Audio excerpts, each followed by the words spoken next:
Let's see if we good. Hold on. Mic check. All right, Mike. What's going on, y'all? What's up, man? What's up with y'all? I'm trying to get this shit straightened up real quick. Background. I definitely need to invest in like a new dang green screen because it's like a circle green screen from behind. So definitely need to invest in that right there. Oh, what's popping, y'all? What's popping, man?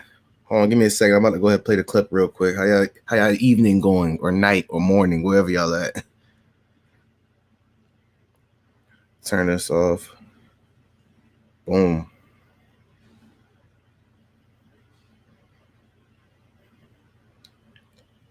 All right, so pretty much what's been going on, right? Today when I was at work, I had came across Adam interview with Wack100, right? And I've been seeing stuff that I wanted to speak about for a while, but I've been seeing a pattern of it when it came from Adam, and like through the help of nonverbal cues and facial gestures and deceptions, made me be able to come with an analysis of what I did. Excuse the dogs in the back. So let me go ahead and pull this up.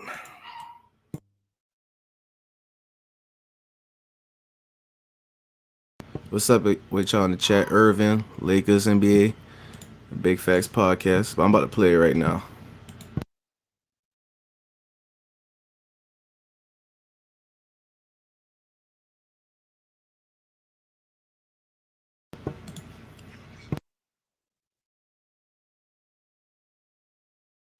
Any moment. Hold on, I'm about to share it. Give me a second. What do I...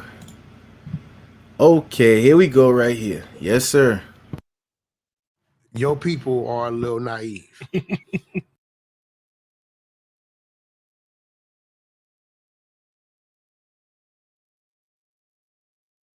What's up, Chips? How you doing, partner?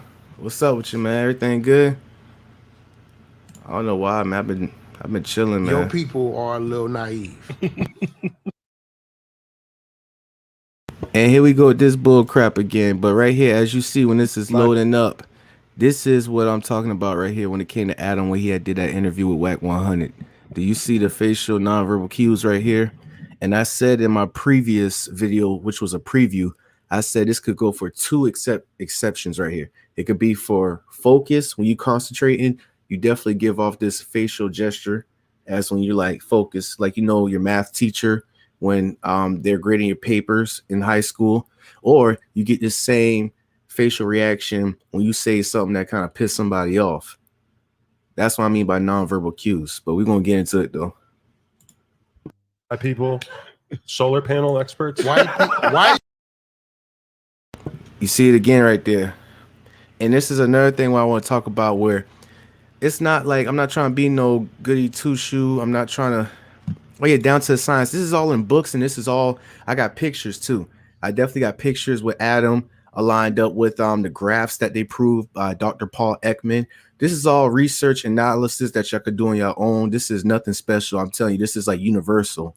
So you could speak a different language and still give off the same facial reaction and nonverbal cue. A nonverbal cue is like a facial gesture when it's a reaction to what somebody do to you or what you hear, and it's like for 0.5 fifths of a second pretty much. But since we're so trained in society and in today's world, we're able to show off that nonverbal cue, which is anger. But since we're conditioned and we could filter our brain, we know how to like harness that emotion. We know how to, like, you know, put a muffler on it. You see how people who act nice in offices and corporational work environments, but they don't really like each other, they give off a lot of nonverbal cues. Yeah.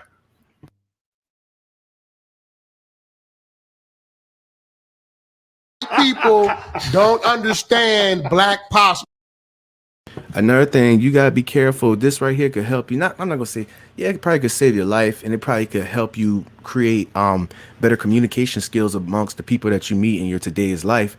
But another thing is that you could definitely see, if you just have awareness to what I'm talking about and you just do your research, your own due diligent research, you'll be able to see what I'm talking about, and you'll be able to prevent, you know, hurting somebody's feelings or pissing somebody off and you didn't even know it. Because as you see right here, AD, which is AKA Adam's employee, Adam is his boss, but you just seeing how he just laughing off this. But this is no different than a day-to-day work thing. You know, when you're working at a damn landscaping or like a construction site and one of your homeboys get hired and he clowning with the boss, but he just like a temp worker, but you're a permanent worker for that company and you doing this same laughing right here and you just didn't even pick up on a nonverbal cue that your boss did. And therefore, just because of that, he might smile and everything, but you ain't pay attention to his 0.5 of a second reaction, you get your ass fired. So I'm not trying to say it's to be no brown nose or nothing. I'm just saying just being aware of this. So you don't want to get that phone call where you be like, you don't have to work here no more. He'd be like, oh, what happened? Or you realize that person that you had talked to the other day don't talk to you at all for the next 2 years. You'd be like, damn, what I do? What I say? This is what we get into right here.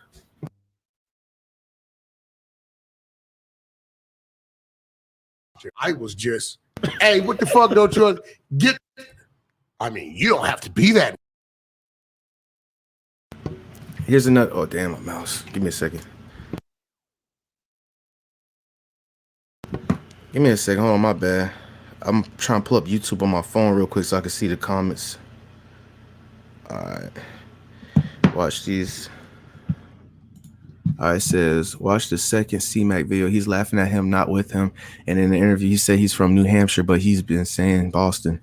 Yeah, this is another thing. And like, again, there are scientific research and experimental analysis on everything that when you do this, this is not no dang movie or no Sherlock Holmes where you go to somebody and you be like, you're lying. Oh, you're telling the truth. Oh, you hid this under the bed. Da, da, da. No, this right here, it says in the book, it could be 65% right. It could be 75% right. And it could be 85% right. It depends on who is using it and it depends on the awareness. You can't just like say one word and see somebody react and be like, oh, it was that. No, you don't want to do that. You got to get to know the person. You got to see what's going on. But definitely we might get into that also too. But I want to, if this thing keep acting up, I'm gonna pull up the pictures real quick. Wait, you know what I'm talking about. You got to Yeah, okay, I'm about to just go pull up pictures real quick. Yeah,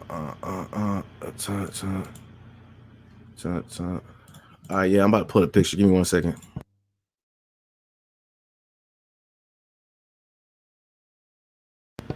All right, exhibit 1 right here. This right here is a facial expression. I can't even talk. Facial expression of fear, as you get what I'm saying, fear. So when we talk about fear, right, it could be many facial reactions to fear, you know, but the universal reaction to fear is like, imagine somebody getting choked, right? Imagine somebody getting choked and they trying to act like they're not getting choked. Like, let's say if you see somebody getting beat up in high school and they put them in a headlock and they just looking like that, like, I'm good, I'm straight, everything good. Like that the face, you see the mouth become small and the eyebrows kind of raise up. Go right back to it real quick. So it could be for stuff like this, okay? That gives off the fear impression. Oh, my bad, hold on. I mean, I'm lagging right now. Let me see.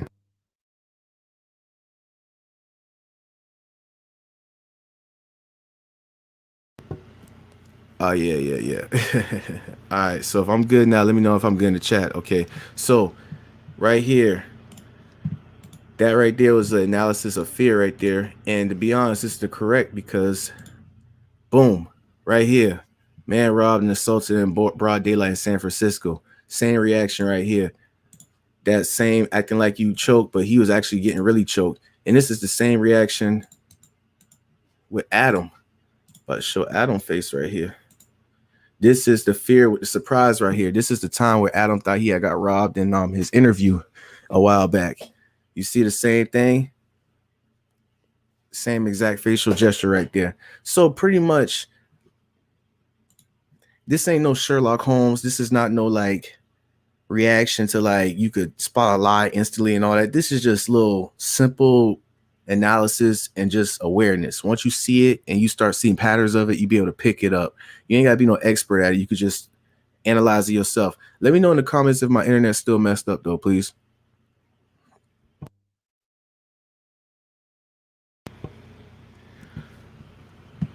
Exactly. You don't have to take it too seriously. Yeah, that's correct. Let me know if my internet good though. But we're gonna definitely get back to the situation with Adam right here about how we gotta talk about this because it's been coming on for open discussion for a while right here. Obviously, you see, okay, appreciate you productions. Obviously we've been seeing this going on every time Adam bring in a guest who's an indigenous person, aka black person, right? And when they always do these little jokes and these little sly remarks about, oh, your people or people like Adam do this and that, you always see how he always gets subtle about it. You always see his reaction to it, right? He don't want to get classified in that box, in that category. You get what I'm saying? And I did this on Instagram, and there was people talking about, let me see, people were saying, hey, fuck him. They were saying they do it to us. They were saying they all act like that, so fuck them. It was just being like, disingenuous right here. You know what I'm saying? It says, why upset his people do it since AD and BC, so come on. Like, come on, we gotta speak about stuff like that. Definitely gonna speak on it. Now it's gonna be a little touchy, but we gotta go ahead and speak on it, and it's gonna be real talk right here. Definitely gonna be real talk. If you ain't see nobody who's non-black that did something, they ain't did nothing that was prejudiced towards you or did nothing that was prejudiced towards your people and everything, what makes you automatically assume that, he or she is just like their great grandparents? You get what I'm saying? So when it comes to the community, I realize that we have this victimality problem right here, this like victimization, and I understand what's going on. I really do understand. So I'm just trying to make you look at the other side of the coin right here, this situation. We can't just be going back and just doing the same attack, using the same knife that we were stabbed with. You get what I'm saying? This has to be on a mental state right here, I believe. So once again, this right here was an interview with Wack100 Adam 22. And Adam 22 obviously just gave off a gesture that he was getting a little pissed off about this, saying that he don't know about those people. He ain't like those people, this and that. And you got to be careful about this right here, because put it this way. Let's say if somebody who was non-black, they come up to me and they be like, black people always late, right? How would you expect for me to feel about that situation? And people talking about it's okay and all that. You get what I'm saying? So we definitely got to call a spade, and we definitely got to call hypocrisy when it's hypocrisy, kind of. And I'm not trying to be too extreme tonight, and I'm just trying to give off the nuances on how we looked at situations right here. Perfectly right here. This one right here, obviously. Fuck is going on again?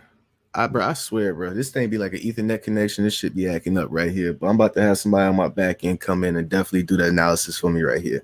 But have y'all seen this interview, and what do y'all think about this situation right here with Wack100 and with Adam 22 and with AD right here about this whole situation? I did a video with AD when he was coming in there, and he just been threatening people and acting aggressive in a joking way, but people don't take that in a joking way. Some people could take it dead ass seriously. You get what I'm saying? There's a lot of passes that being done on. Yeah, this kind of do, but it's all good though. What's up, Mr. Simba? What's up with people in the chat right here? How's it going? There's a lot of stuff going on, and like, you can't just be tunnel vision with it. You gotta be an open mind. You gotta look at it on different angles. You get what I'm saying? So why is it that, and this right here is gonna get you messed up? Okay, I'm gonna tell you the same thing with AD right here. AD gives off, see, this is what could get some of our people fucked on the end. You get what I'm saying? Like, messed up in a bad situation. AD right here, okay? He's a brother of ours, right? He think that he could just come in on Adam No Jumper 22 and debo his way in, kind of. But he not knowing that it's being business conducted behind the curtains on his actions right here. The AD show, AD podcast is obviously an Adams studio, Adams setup on Adams YouTube channel. You get what I'm saying? So this is where many of our brothers be failing to realize that you still somebody's worker. You still have a boss. No matter how you want to remix it and wash it and put the angles up and seem cool, and even if you bully your boss or you try to make these little sly comments and jokes and gestures, you still a worker and you still got a boss like that.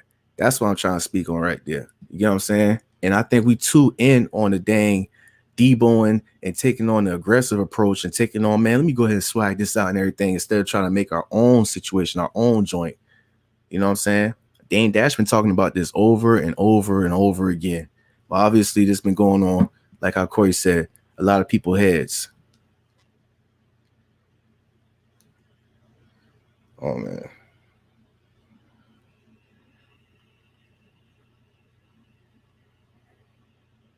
This shit ain't definitely gonna play. I'm about to bring Big Factz up in here.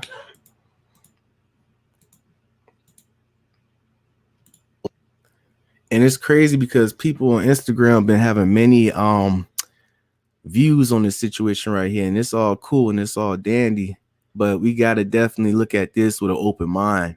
You know, we can't, you know how, I know this might sound cliche, it might sound corny, but you know, definitely they say two wrongs don't make it right, but you definitely gotta, this is chess, this is not checkers. You get what I'm saying? This is chess. If we act off of emotions and everything, we're gonna be just in the same situation, if not worse than before. We got to use your mind. You got to do a mastermind with this situation right here. This goes for all the brothers and sisters out here, all the brothers and sisters. If you just move like strategic throughout your life, you definitely going to get on top no matter what. No matter what. Now, if this thing, I'm about to try to bring Big Factz podcast on to see what he want to say about this situation right here.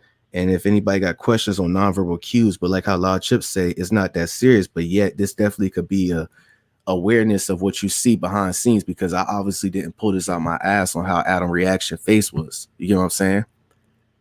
We obviously could see the situation. We could obviously see the tension right there that's going on. You see what I'm saying? I know, let's be real, Adam know he can't whoop Wack or nothing, but still, like, it's all about the feelings and emotions and how people look at situations.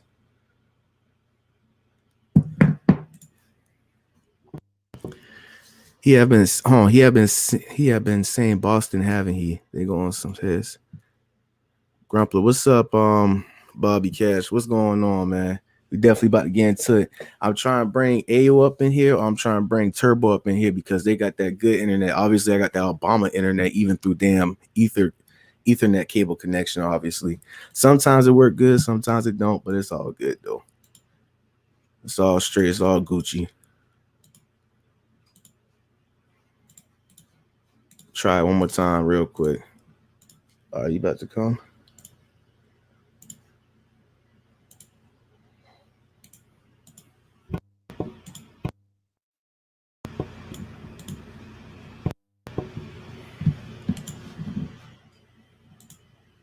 Doing these little, and now it's starting to jump right and everything though. This is getting real out of hand. Give me a second.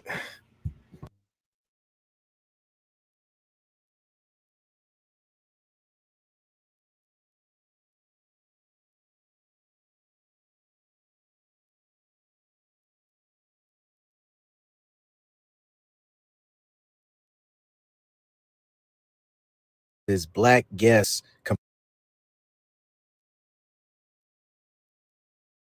quick, I'm gonna need you for the internet connection on YouTube. You get what I'm saying? To join the live real quick, because I need it for Nah, man, bro. First of all, you on live right now, but I need for you to come in real quick. How long will it be, bro?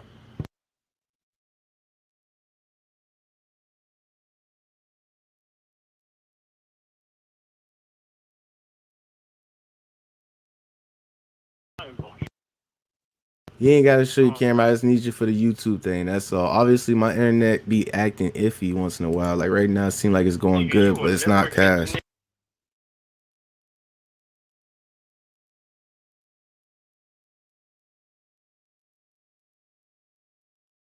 Are you gonna get on live or not, man?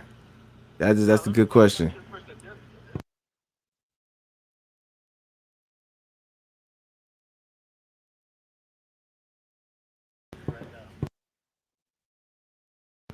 Bro. Oh my goodness, man! You just, bro, is this something like what's up with y'all New York people? Y'all just like to talk shit just for no reason, or y'all just never have a nice day? Like, what's up, man? Nah, I didn't have a nice day, so I need to express my feelings, and I need to let you know how I feel by putting all my anger and frustration on you. Oh my goodness, bro. No, you is on live right now. People hearing this Turbo, by the way, y'all. This dude, I tell you, just acting very sensitive. Huh? This turbo is when he not on his meds. You feel me? This Turbo now on his meds. So you take meds? We gotta do a psychological analysis on you then. What's up? Hell yeah, man. You know, you out here taking meds, you know? Yeah, I stop. All right, hold on. Let me turn on my laptop real quick. Oh my goodness, bro. Yeah, he do sound. What?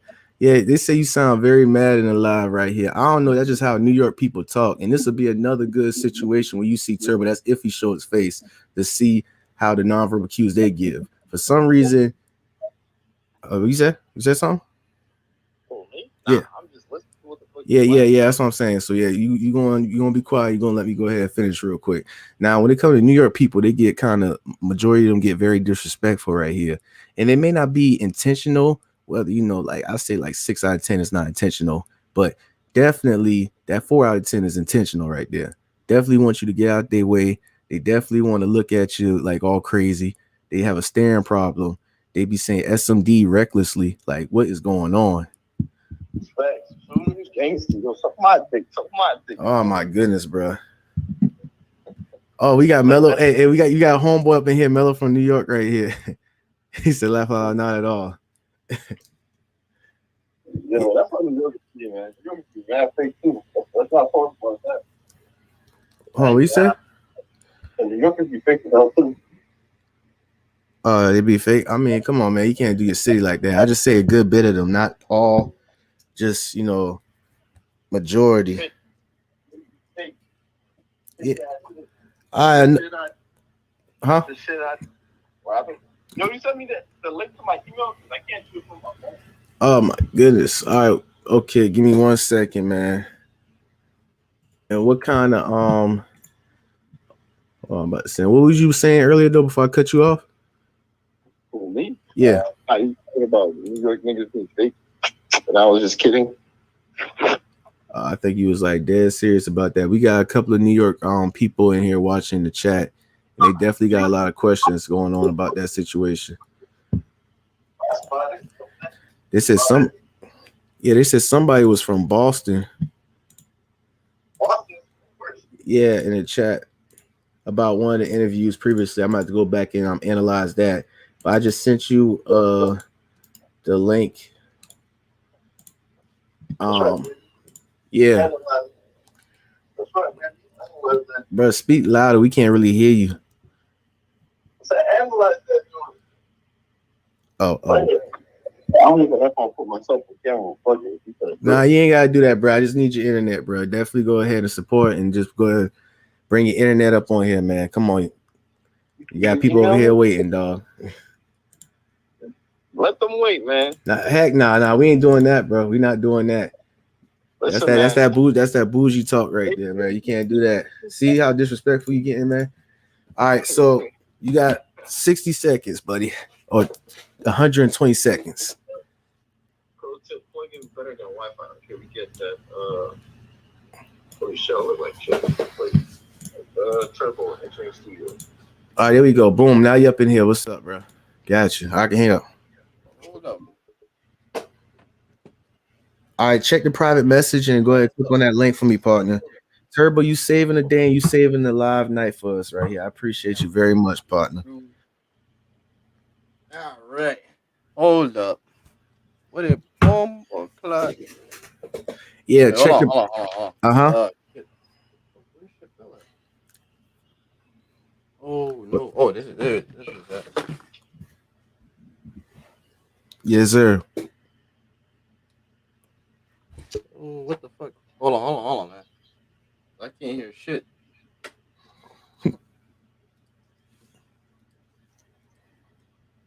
Okay, man. So, all right, here we go. Damn, that was loud. Wait, I'm loud? No, I got my volume up loud. You straight, man. I'm about to go ahead and remove this right here, and I'm about to go ahead check your private message real quick in the chat. I mean, StreamYard on private message, and I got that link. Yeah, that's the same link right there because we definitely about to get into it right now. And I also saw you had checked out that video I did on Instagram about what we talking about tonight, and I definitely got to get your opinion on it. Damn. I'm trying to be watching that goddamn catfish, man. What the fuck? Watching, you watching Catfish, bro. Like, what's pop? Catfish. You talk about that thing on MTV? Yeah, I got it on Hulu, so yeah, I'll be watching that shit. That's just mad interesting. I'm not gonna lie to you. Wait, you sent the link or not? Yeah, I sent the link in a private message. You know the private chat right here. I'm texting you with.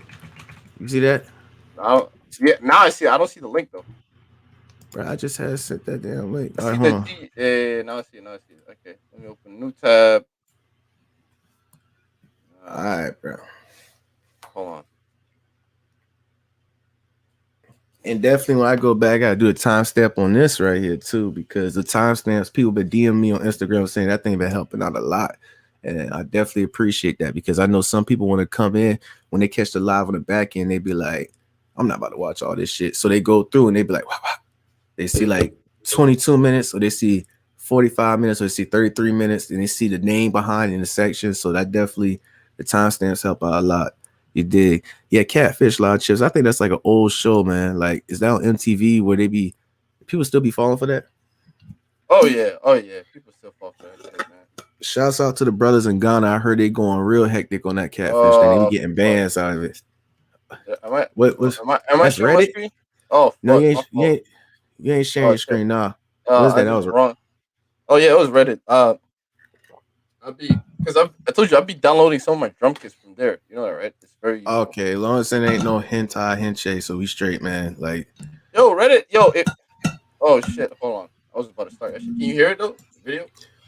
Hold on, give me a second, real quick. Let me go ahead and stop sharing my screen. Click on it real quick. Play it. So naive. Oh yeah, perfect. Yes, sir. My people. All right. Can you try to get that on? Can you try to get that on full screen? All right, go ahead and play that. How you said? Solar panel experts. White people don't understand black posture. I was just, hey, what the fuck don't you get? I mean, you don't have to be that way. You know what I'm talking about. You gotta do that kind of shit. You know what I'm saying? So you guys like seem to see there? You see the nonverbal cues? Adam is getting tired of his. All right, pause it. Pause it right there. All right, now go back. Just go ahead and skip that thing back real quick. There it is, right there. There it is right there, man. That's the face, man. That's the face. Yeah. So what you guys say about this situation that's going on right here? You know, have you get the whole information behind it? Yeah, I do. Like, he doesn't want to be associated like that, but it's like that's the same thing. We can kind of get mad at some point because you know when white folks be saying, you know, when your type of people do some shit like that, if that makes sense. I don't know. Yeah, like that. Yeah, exactly. Yeah. So it's like you can't really get mad for somebody like coming at you like that.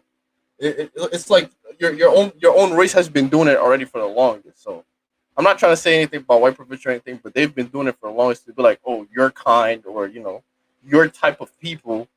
So you know, if they say that, you can't really get mad. It's like, you know, that's my opinion about it. What about you? All right, and my question for you is, who are the people to say that they can't? Since when was it good to tell people how to feel? You know what I'm saying? Like, you're not supposed to feel that way. You're not supposed to be getting this way. You're not supposed to, you know what I'm saying? Like what you just said just now is like, he's not even supposed to get mad about that. You know what I'm saying? Yeah. How can we control somebody's emotions? We don't know what that person experienced or went through.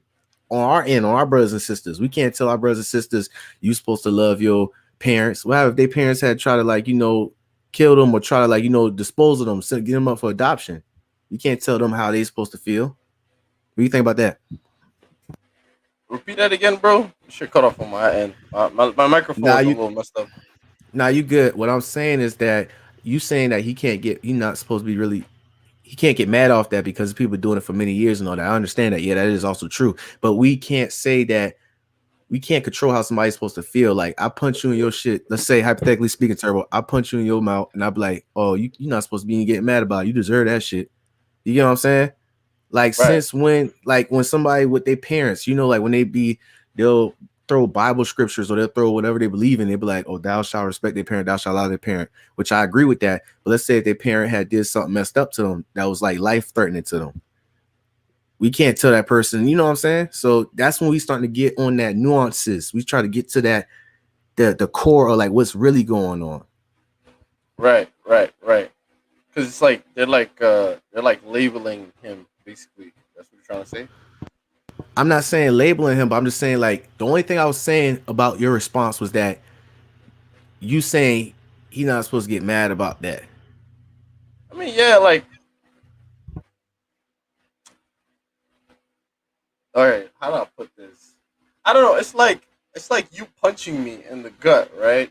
Or let's say one of your homies punched me in the gut, right? And then one of my homies come back and punch you in the gut, right?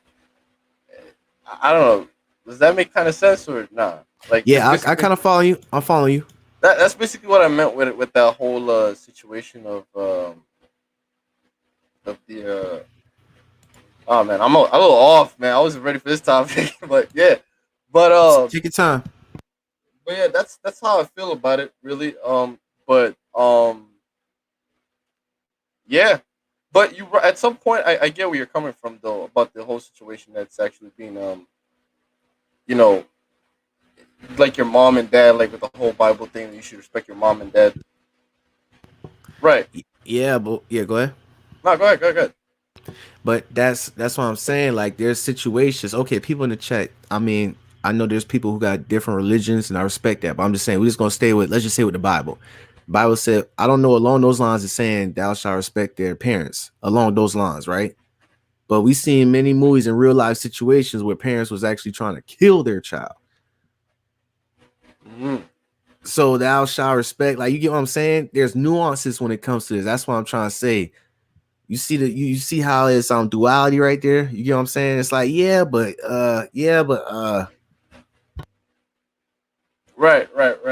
Right. But so, do you agree with what they did, or do you not agree with what they did? Oh no, not we mean agree with what they did, like how they been like imitating and talking all crazy.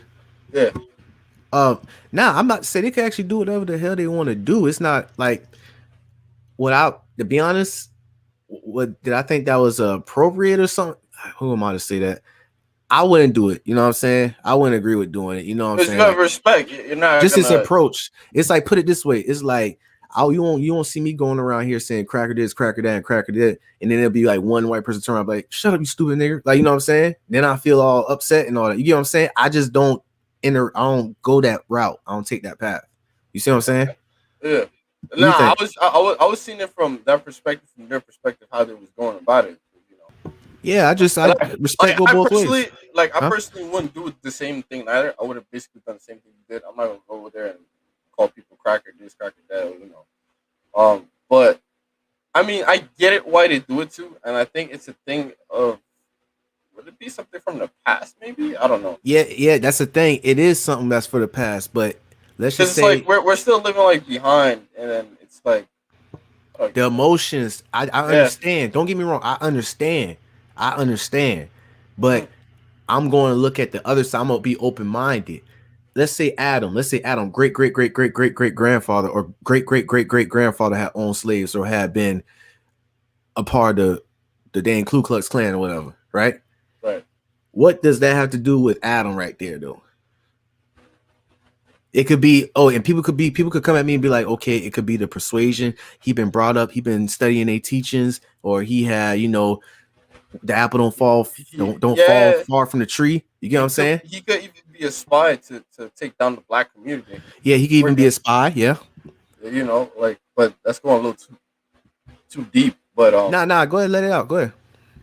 I'm not saying like maybe he could be a spy or he could like because power of manipulation is really really important. Well, not important, but I think it's like a strong. Bro, what the fuck? I'm lost today. What the fuck? No. It's cool, Turbo. Let me piggyback off that. Or he could just be an average white dude who just like to do porn videos and like to interview rap media people. Right. Bro, hold on. Just give me 1 second. Continue with your Nah, shit. it's good. I let you go ahead. I just appreciate you for. I'll be back. Just give me a second. No. I know. I'm gonna go ahead and go off it. Go ahead. You good? I'll give you a couple minutes. Yeah, What I'm give me a couple saying, minutes. all right, yeah. So what I'm saying is that there are many nuances to it, but we can't just be one track minded and like a horse at a derby, like a race, just got a tunnel vision, just looking at one situation, looking at one outcome, or looking at many scenarios within that outcome. We gotta, what I'm saying for the people in the chat, for people who here tonight, we gotta have an open mind and look at the bigger picture, look at it from different aspects. Put yourself in that situation, in that body, in that person. You know what I'm saying? That's all right there. I mean, you don't have to think that way. Okay. But there's people who, and this is why I was telling, shouts out to Bobby Cash, but on the back end, I was telling him earlier, I was like saying some people don't have the capability to understand or grasp what we're talking about, or to expand their mind and look at it at that way.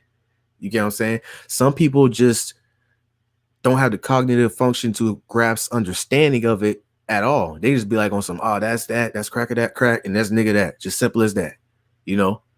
Shouts out to Ike, the brother Ike. Yeah, because Ike was speaking about that too, saying that some people just, like the Truman Show with Jim Carrey. It's like some people are able to be living like Jim Carrey when he was in that Truman Show. If y'all know what the Truman Show is, it's like where everybody knew the real truth, the capital truth with a T. Everybody knew that those walls were fake and those waters were fake and those bridges and all that was fake, except for Truman himself. So there's some people who has that worldview and that mental capacity to just go to that limit right there, which is understandable, and there's some people who actually could go past those walls. There's some people who actually could be the creator or help simulate that, or there's some people who are part of that Truman Show, like his wife, who knows that there's something beyond those walls, and they go out those walls, they stick their head out that cloud, and they see the real truth, and they could put their head back in the cloud, and they could, in other words, some people could take off their sheep clothing and be a wolf, and then when it's time, they could put their sheep clothing back in. Break the simulation. Thank you, One Punch Line. Thank you. Break the simulation. Yeah, we live. What's up, T? Shouts out to the truck drivers up in there. But it's definitely breaking the simulation, because it's like some people don't even, okay, put it there. We just got past that one capability. We got some people who don't have the capability of breaking that simulation, breaking that wall, coming out there and seeing the real truth and being able to come back in and act like everything is accordingly. You get what I'm saying? Yeah.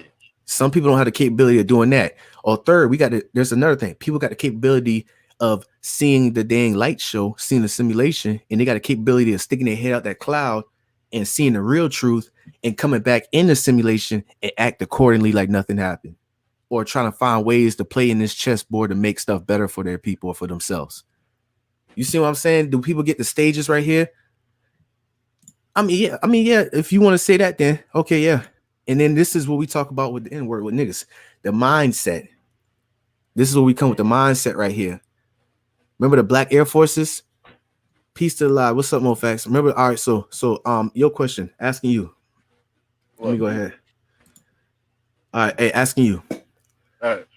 What is the definition of a nigga to you in your mindset? And like, please give a definition or description of it. I'm not gonna say okay. In my mindset, basically, what you mean is basically or just give it. No. Matter of fact, just give it for the mass media. What media, or just you could name somebody. What media portrays it, and what media has actually showing us what nigga means. It means basically bro, homie, and other words like just my dude, my guy. But it doesn't have like a derogatory meaning, basically, compared to the ER. It's just the same thing with bitch, like bitches. Like when we be like bitch, when a female be like, oh, that's my bitch, that's my nigga. It's the same thing with bitch too.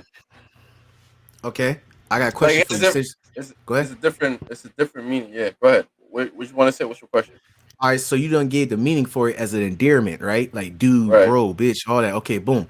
When as a whole to the media, when they hear the word nigga, like, man, that's a real nigga right there. What is that? When they say that's a real nigga, that's a real man right there. That's what he means. Oh, so you pretty much saying from your perspective that the media have portrayed amongst us is that the definition of a real nigga is a real man, right? Yeah, that's what you're saying from your perception, right? From my perception or from the media's perception? No, from your perception. That's what I'm saying.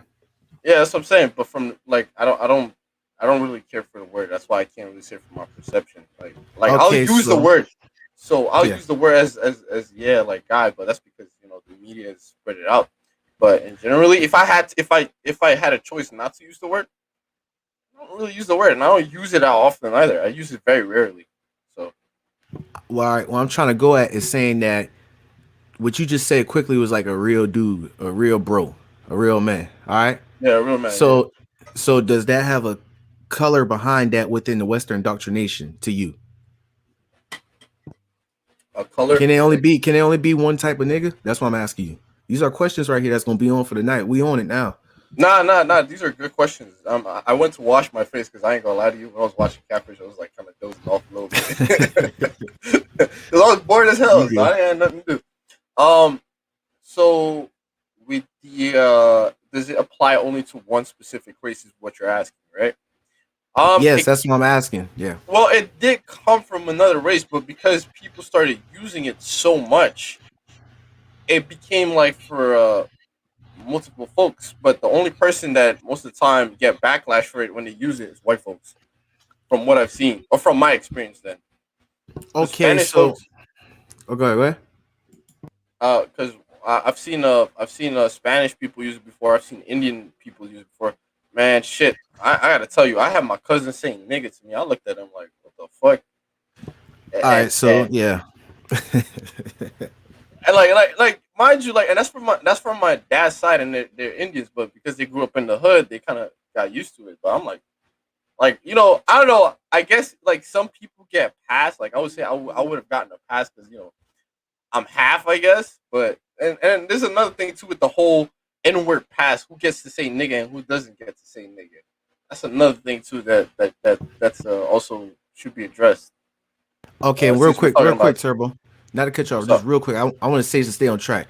So I had asked you these questions because T from D, you know, Big Worm, he said Adam don't like niggas. He just make money off them, right? I just asked you what's your definition of the word nigga. People in the chat, even a lot of Chips said a white person can also be a nigga. T even said a nigga is somebody from the streets who don't care about nobody but himself. So my question for y'all is, when you said, even you T, when you said Adam don't like niggas, what are you portraying as? What are you saying? You just saying so? Yeah, no, I was gonna say so. T's basically saying a nigga defines somebody from the street. So when somebody says, "Oh, that's a real nigga," that means you a real street dude. So do we black or black? How do you say that word? Adjacent. Nah, that's what you just saying, like, you know, the past when you talk about the past earlier. But go ahead. Yeah. But yeah, basically what T's basically saying is just a street dude. So that could mean it could be a white street boy, it could be a Spanish street dude.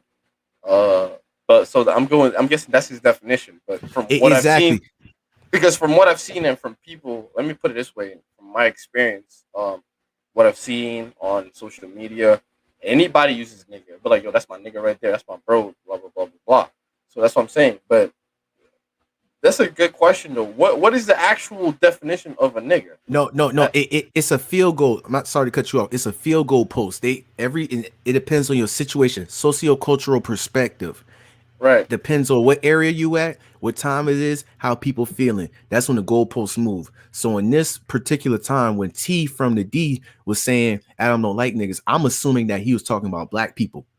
Okay. But when we break it down, right, we just say a nigga could be anybody from the streets that's real, any color, right? So what I'm trying to point to T is that when you saying Adam don't like niggas, you gotta be more specific, because we can't just automatically assume off of just how you know what I'm saying?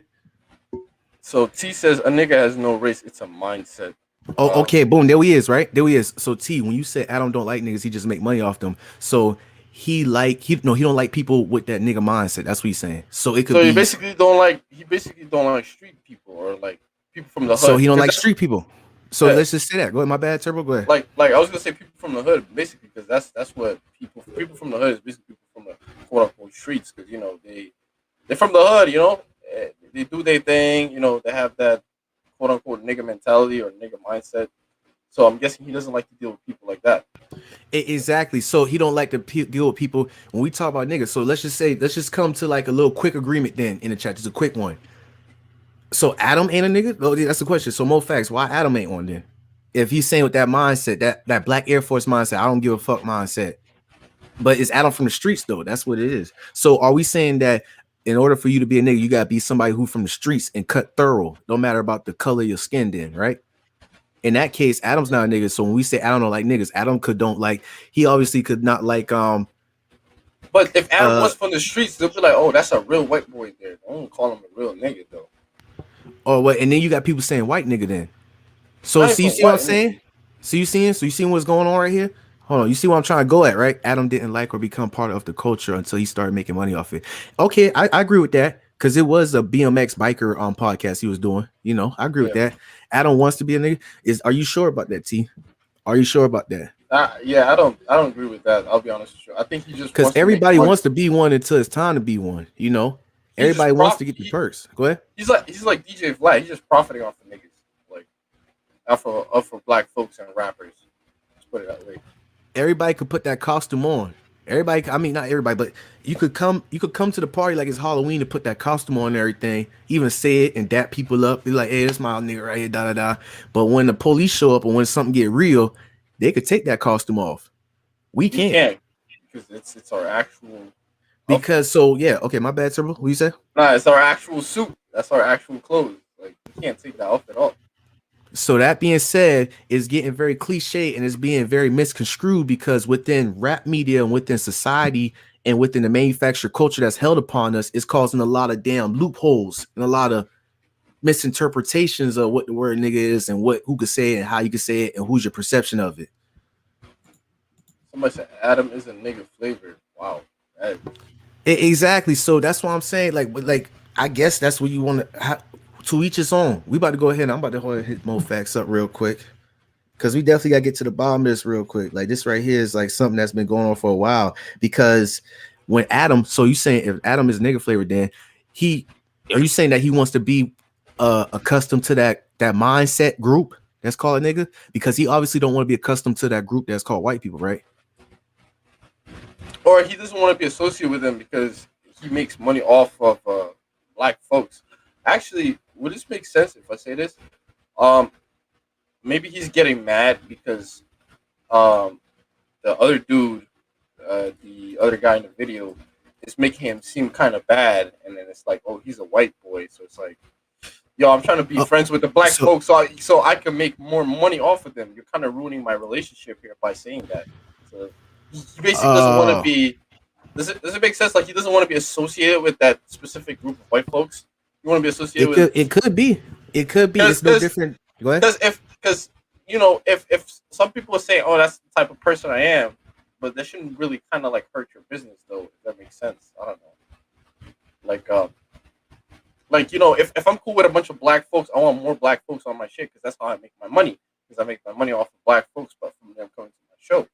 So the more I'm on their side, the better. So if you keep saying shit like that, eventually you're gonna like piss him off. It's like, yo, you're trying to say that I'm associated with the white folks, even though he is, but he's trying to keep it down the low key. So, like he wants to say, oh, I do stuff with black folks too, to feel like it's like to build a bond with black folks so that he can make more profit off of it. I don't know. I'm just giving my idea, or like a little theory. I don't know. All right. So that being said, I can't find it. Well, you saying like it's a mindset and all that, right? And you saying that Adam is that. So y'all remember those the Asians who respond to Charleston White, right? Do y'all know who China Mac is, right? Yeah, I know what China Mac is. I'm trying to find that video where the Asians respond to Charleston White and how they've been reacting. I want to play that video footage right there so people could get on the mindset of what I'm talking about. Get on the view. China Mac, right? Now we say Chinese Crips. Chinese Crips respond to China Mac and Charleston. China Mac and Charleston White. Oh no, I found it. I'm about to send you a link right now to play it. Give me a second, real quick, partner. I'm about to send in the private thing right now because this is go perfectly on what we trying to get to the bottom of right here. Oh, Asian Crips responds to whites' comments on Asians. Yes, one, right? Yes, that. Yeah, go ahead, play that beginning, please, real quick. China Mac, been getting into it with this popular blogger named Charleston White. And, he been saying a lot of racist things, towards the Asian community and just, things that are, wouldn't rub so well. How the fuck they get a pass, nigga? And somebody do something to them bitches, and within 1 year of a president, hey, hold on real quick. Got all kind of loud. Hey, fast forward to when they talk. Go ahead. Umar Johnson said the same shit too. That's the funny thing. Yeah, I know, I get it. Nigga, baddest niggas been done in this country, homie, and they ain't never spoke one time for us. They Chinese. You can pause it real quick. Nigga. I ain't trying to get too off topic. Just go to exactly where the Chinese people go at, because I want to go right back to the Adam situation. You know, just not to go too off topic though. But I get you saying, appreciate that. Right. Y'all don't even hire us. You know, how y'all feel about that? Seen that shit. That's some bullshit. But fuck that motherfucker Charleston, whatever the fuck his name is, dog, man. You can't be like stereotyping all of us. Motherfucker, you know what I mean? Come out here and fuck with him. Period. You know what I'm saying? Mm-hmm. Yeah, fuck that nigga. I'm all the way with China Mac, man. You know what I mean? Shout out to bro. You know what I mean? Putting up for what he believe in. You know what I mean? It ain't even about the color, race. Fuck all that. You know what I mean? He putting up for what he believe in and what he grew up off of. You know what I mean? Mm-hmm. Like that nigga Charleston White. Pause right? it. Pause that real quick. Exactly. All right, y'all go ahead and make a special guest to the brother right here coming in real quick on this situation. Hey, can you hear me? Yes, I hear you loud and clear real quick. I just wanted to get Turbo response to this real quick, and we're gonna go right to you, Ayo, on this situation right here. Let's do it. All right, Turbo, what you think about that right there with the Chinese? Are those niggas right there? No, they're just some street dudes just trying to be black. So what's the definition of nigga? It's the culture. I think it comes down to the culture. So they just what happened if the culture was manufactured? Wrong.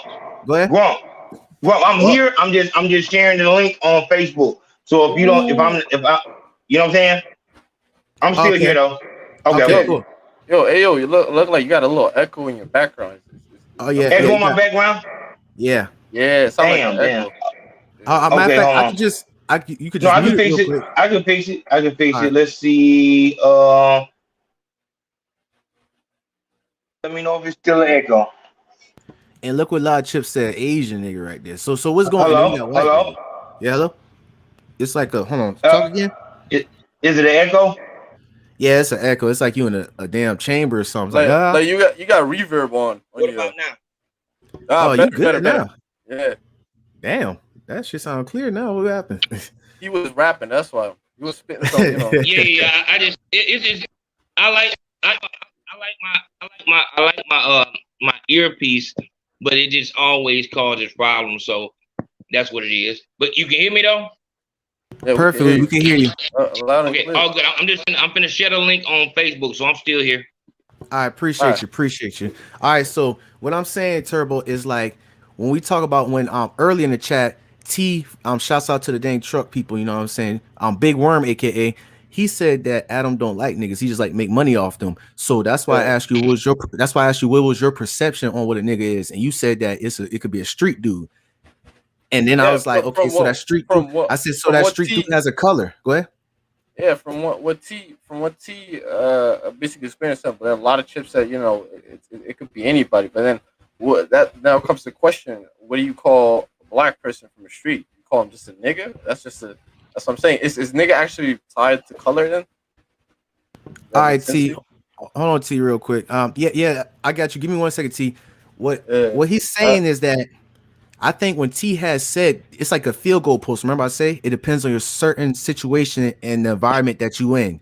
Like remember I said sociocultural perspective. So if you're around your homeboys and you be like, man, that's a real nigga right there. You already know what he's talking about. But when he has said that Adam don't like niggas, he like to make money off that. He's on the internet, so there's many people from different cultures around this country, around this world. They don't know what he's talking about exactly. We just got to go off of assumption. So now he's saying, what do you see? What do you see most of the time on Adam's podcast? We see all types of street dudes. It don't gotta be black dudes. It could be fake dudes. But what is the majority? If you go on the page right now, what is the majority you see? It's a majority that's male. I don't even know, bro. Honestly, let me go ahead and click on it real quick. Yeah. When you go on Adam's channel, I think what you're seeing mostly is rappers. Yeah. Yeah. Okay. Exactly. Rappers. But what rappers are they? Yeah. See. Black rappers. I would say black rappers. That's okay. the point. That's the point where I was coming at, and that's you got me. Yeah. So you see, that's what I was coming at, because majority of the times that Adam, because I'd be watching Adam stuff, and you know, majority of his rappers be, you know, black, and that's what I was trying to say. Like, you know, what do you see most of the time? So I broke it down to him. Go ahead. No, go ahead. I said I broke it down to him. Okay, that's what he meant, right? Black people, brothers, us. But when I said what is a nigga, and he broke, I basically made him break it down to the point where he said it's a mindset for somebody from the streets. Yeah, it's like a culture. Where's the black and white and Asian and green yellow at when it come to that? But so he pretty much he broke the definition down, but he used it as a label, a temporary label. Go ahead. But that's why I was asking the question. So if you had a white person and we was from streets, like you see it like these, we call them Asian niggas, right? There's some Asian. I don't know what you call them. I don't know. Oh, okay, let me not say me, but if people would see them, they'd be like, oh, them Asian niggas, you know. If people from the streets would be like them Asian niggas. What would you call a white person? A white nigga, right? Oh, a Spanish nigga. You know, when you look at a Spanish person, we'd be like, oh, that's a Spanish nigga. Them Spanish, like, especially New York. When you be hanging around the block, you know, it'd be like, oh, them Spanish niggas over there will always be blasting music at 3 a.m. and shit. But you see, they call them Spanish niggas, you know. They don't. And then when it comes to niggas, it's I think it's associated, it's tied with a race. It's okay. So when they come, so that case, let's say if these dudes right here would pull up to, let's just say they see like, hey man, listen here, nigga, when I'm talking to you, and he said to you, right? How would you feel about that? How would you feel about that? That's what I'm saying. How would you? Because you from New York. See, I can't. See, I can't speak on that because I'll look at you like, don't address me like that. First of all, you know, you address me as a. I wouldn't address somebody like I wouldn't address somebody and call somebody a nigga just straight off the bat. So, but he'd be like, you call me a nigga. He'd be like, you call me a nigga all the time. No, like, and that's the thing. That's what I say. I can't relate, and I can't kind of like. I get what you're coming from, but I can't answer this question because I wouldn't approach somebody and be like, call them a nigga. I'll be like, yo, what's going on, my G? But I think what Grump is saying. I mean, you can, and that's what I was saying to the other dude. You can answer the question. The question is, what would be your response to a Chinese street guy coming up to you and saying, "What up, my?" Were you saying, "What up, my nigga?" Or yeah, exactly. Yeah, but that's what I'm saying. So, how would you respond? What would be your response? But that's what I'm saying. I don't respond to people like that. I don't be like coming up to nobody and be like, "Yo, what up, my nigga?" Unless if I'm close to you or got some type of friendship with you, I'll be like, "Yo, what up, my nigga?" Like you just fucking around. But if it's somebody I don't know, it's a street dude from outside, I'll be like, yo, what up, my G? You get what I'm saying? No, hold on. I'm saying, how can you not answer the question? He's asking you, how would you respond to a Chinese person? Why would you not be able to respond to that? Because I would look at them like, don't address me as a nigga because I don't know you. Okay, well, there it is. That's your response. Yeah, right. That's your response. That's your response. But that's what I'm saying. It will apply also to any type of race of person because I don't know you like that for you to address me as that. You get what I'm saying? That's not true. That's not. Hold on. I'm waiting on Grump to get to me, but I don't think that's true. I don't think that you would if a black guy off the basketball court say, "Oh, what up, my nigga?" You know what I'm saying? I don't think he's gonna say, "Hold on, man. Don't address me like that." Are you saying that that's how you walk around like that? You walk around because you would tell a nigga say, what up, my nigga? What you got going on? You would say, hold on, man. Hold on. Don't call me nigga. You would say that? Because we got footage of a preacher going up to the water boys saying, y'all niggas have me scared, man. I'm here for y'all. I'm a preacher at that church down there. I gave y'all some money, but we can't be out here like this. They want us niggas dead. You hear how he's saying that, this and that. He's a preacher. So would you be like that? Like, hold on. I know you're a preacher, but don't approach me like that. I'm not no nigga or nothing like that. So that's gonna mess up the whole vibe. You know, I'm gonna be honest with y'all. I'm gonna stop the bullshit right there with myself. Yeah, there you go. You see, because we got street dudes. If it's street dudes, if you're from the street, all right, I'll let you slide with it. I'll be honest with you, with Asian people, I'll let it slide if they're street dudes. But if you like some rich kid from the suburbs and you coming up to me and be like, yo, what up, my nigga, then it'll be a different story. It is. I'll be honest with you. I'm not gonna bullshit y'all and sit here and be like if it's like street dudes, I'll be like, all right, they used to it, they're from the culture, you know, they grew up in the hood, blah blah blah, whatever. All right, I'll let it slide. But when it's like if you like some kid, like some rich kid, some rich Asian kid wearing Supreme and shit, and you be like, yo, what up, my nigga? Like you're not from the culture. You wasn't brought up in the hood. Like stop, bro. Like You get what I'm saying? That's why I rock with you, Turbo. I appreciate you for being in real, man. That's why Turbo 100 with. Yeah, go ahead. Yeah, I had to catch myself right there, man. I'm sorry. Like I said, man, Ayo, my fault, man. I'm a little slow today. Nah, it's all right. I had pulled him out of his bed. He was in a deep sleep, and I woke him up, man. So yeah, appreciate you for coming through, Turbo. Hey, what you saying, Ray? Ayo, your shit not working. I'm on my phone with my daughter. I wanted to pause. Are you good? Oh yeah, go ahead. All right, so Moe Factz. All right. Moe Factz, this is a perfect time right here for you to come up in here. I know you've been waiting for a minute right here. So I'm the one that posted Adam is nigga flavored. Yes, sir. What's that? So what I mean by nigga flavored is it's like ramen noodles, right? Ramen noodles is chicken flavored. Oh man, who said that? Who the hell is that? That's Moe Factz. That's Moe your Factz? boy. Yeah. Oh man, yeah. You had to be a goddamn Nation member to have that much goddamn sense. That nigga said nigga flavored. God damn. He come in already. Go ahead, Mo. Go ahead. But I'm be honest with you, and Grump, you gotta tell me, what we speaking on, because I'm coming in blind. But I don't feel like Adam is nigga flavored. I think he's in the same lane as Vlad, just a little younger and a little bit more drug addicted. Or drug addicted past. Grump brought up something so heavy today. I was just talking to somebody else, Grump, and they said, like they started fucking with you from that no jumper shit that you did. Like that shit was so heavy to point out his mannerisms in that way. Like that just confirmed to me that you really are like the chosen one. Like you really are going to do numbers. I told him it's the same shit like Kevin Samuels. Kevin Samuels he still saved my phone as YouTube Tech. 2018, like he was the one telling me how to set my moderators and all that shit like that. And that nigga took the fuck off. All he needed was the eyes. All he needed was that one moment for the whole world to see him, and it was over with. And I feel like you're on that exact same track. To analyze the things the way that you do, like that shit. It's the scientific breakdown of nigga behavior. Like it's damn near like a spinoff of the Boondocks. You know what I'm saying? Like that's what it's like. It's like the way that you pause that shit to see Adam actually have to fight within himself. Okay, I am in my mind, I feel like I'm greater than Wack100. I feel like I have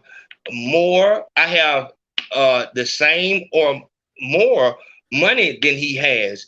You have to have some respect with me, and best believe, no different than Vlad, Adam got those niggas around him for the same reason Vlad had the niggas around him. Just so it's like, okay, well, this is my cosign. I like black people because of this. And it's not, and I don't give a fuck about that part of it, but it is what it is. That's why he has AD and the Mexican dude and this nigga, and these niggas are along for the ride, just like Lord Jamar and Godfrey are along for the ride for the same reason.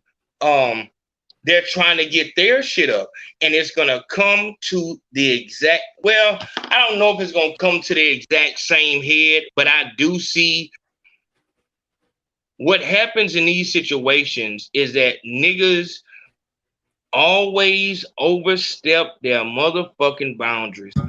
With Lord Jamar and Vlad, that's exactly what he did. He came in the studio with the outside opinion of Vlad when you're right here with Vlad and you know what Vlad has done for you. Why in the fuck? He's your boss. I like Royce the 5'9's. I like the way he rocks out more than, you know what I'm saying? Because if I don't give a fuck what the outside world says, if me and Grump are doing good work together, like for a motherfucker, so Grump is the big dog. You know what I'm saying? Grump he putting me on and everything like that. He has the big platform all around the world. But then I want to come in here after he's blessed me with the opportunity, but I come in here as if I'm on the world side, like talking, using points that the world uses against Grump. That's bullshit to me. That's how I look at it. This person helped you out. This person helped you out. You should be fighting against all the bullshit that the people in the world are saying. Like I said, friendship is extremely important to me. So when we look at this Adam 22 situation, Adam 22, he feel like he has fulfilled his obligation of how many black friends you're supposed to have. I have 3 black friends. That means that I can say whatever I want to say now. You know what I'm saying? This is when we get into that whole, it's okay for me to say nigga because I got this many, you know what I'm saying, black friends. When you see the look on Adam's face in like disgust that he's being. So basically what you're saying is he my fault for interrupting you, Ayo. No, go ahead. I just want to add on. So basically, what you're saying is he feels entitled because he has a couple of black people around him. So he feels like he's fulfilled. He's fulfilled he's fulfilled the nigga quota. He's fulfilled the nigga obligation. In order to be accepted in hip hop, you have to have at least 3 black friends that you aided. We see it with Eminem. We see it with every white dude, and this is what they do. You mean the colonizers? Gotcha. Yeah, this is so crazy, man. The niggas, and like I said, AD is on there, and I just see him overstepping his boundaries in just a moment. In just a moment, see him overstepping his boundaries because another thing that Grump picked up, y'all have to watch Grump. Grump is going to really save you a lot of pain and anguish, because if you watch what Grump is doing, he'll show you how to key in on your partner's deception, on your partner's telltale signs. AD was trying to, bring down the awkwardness of Wack100, pointing out Adam 22 and saying your people don't understand our culture. So AD start laughing and shit like that. But just like Grump said, you don't got that many more laughs, because if you laugh at the wrong time, and you gonna find yourself out the door. And soon as he's out the door, he gonna do the same thing that everybody does. Tells the behind the scene business. See, really, my homeboys, they've been wanting to fuck him up. I saved you. If it wasn't for me, them niggas would have been killed you. And that's coming. So because AD, and it's only natural. This is the reason why I make it it is mandatory that everybody that I fuck with has their own platform. It's mandatory. I can come over here to Grump shit. I can go to Katrina shit. I can go to Tony Delarimis shit. Grim D shit. It's not come over here in the Big Facts podcast. No, young Grump has this thing that I can show love to. You know what I'm saying? I can come over here and fuck with Grump and love what he's doing. But having 2 men, or even, like with Katrina, like people you're supposed to have an ego. You're supposed to have pride.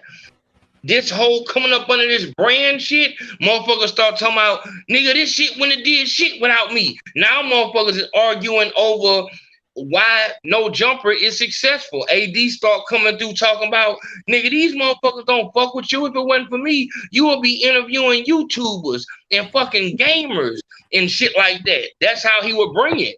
So that's the point.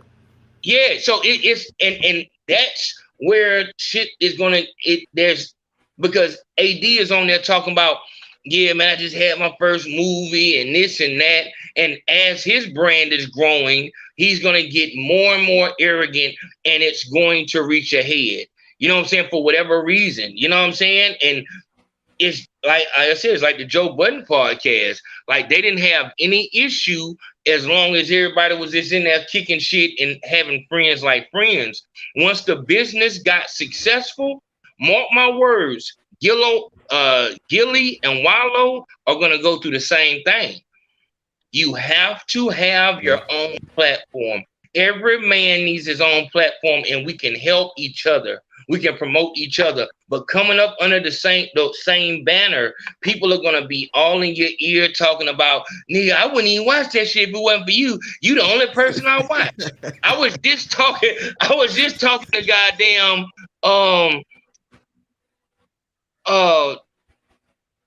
fuck was that?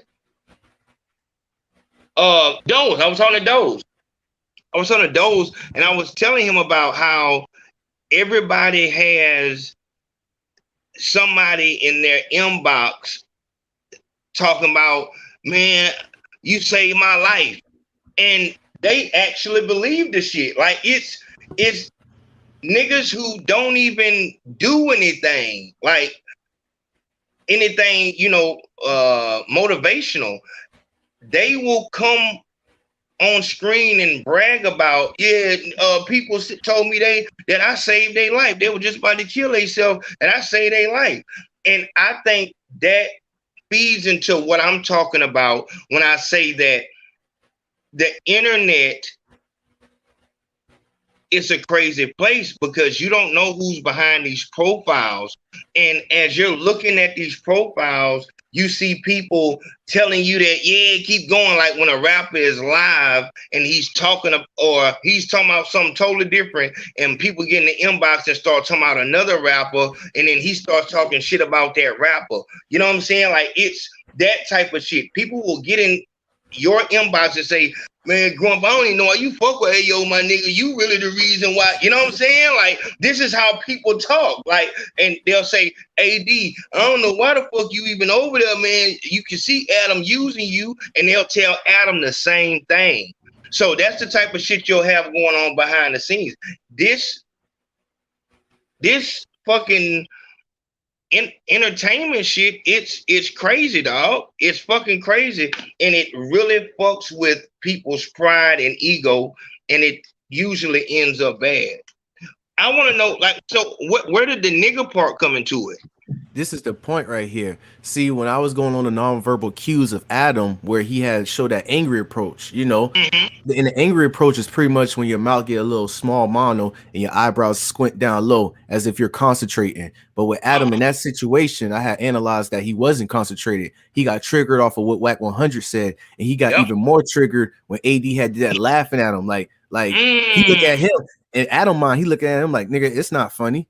You know what I'm saying? Like, exactly. So and AD keep forgetting where he's at because that's his boss. Just because you got your own podcast, that's under Adam's platform. That's in his studio. So I'm doing all this analysis right here, and I'm seeing that he's looking at him, but he has an angry approach right there. And Wack100 talk about, your people and all that. And I was like, no, I don't know what you're talking about like that. And then he turned his head. And he raised like this. And that's what I was talking about. But to answer your question, but to answer your question though, if that nigga thing came in, T from D has said that Adam don't like niggas. He just like to make money off them. That's probably why his facial reaction was. And that's why I was like, hold on, what do you mean by niggas? And that's where we at right now with this situation. So that's why, can I chime in right quick?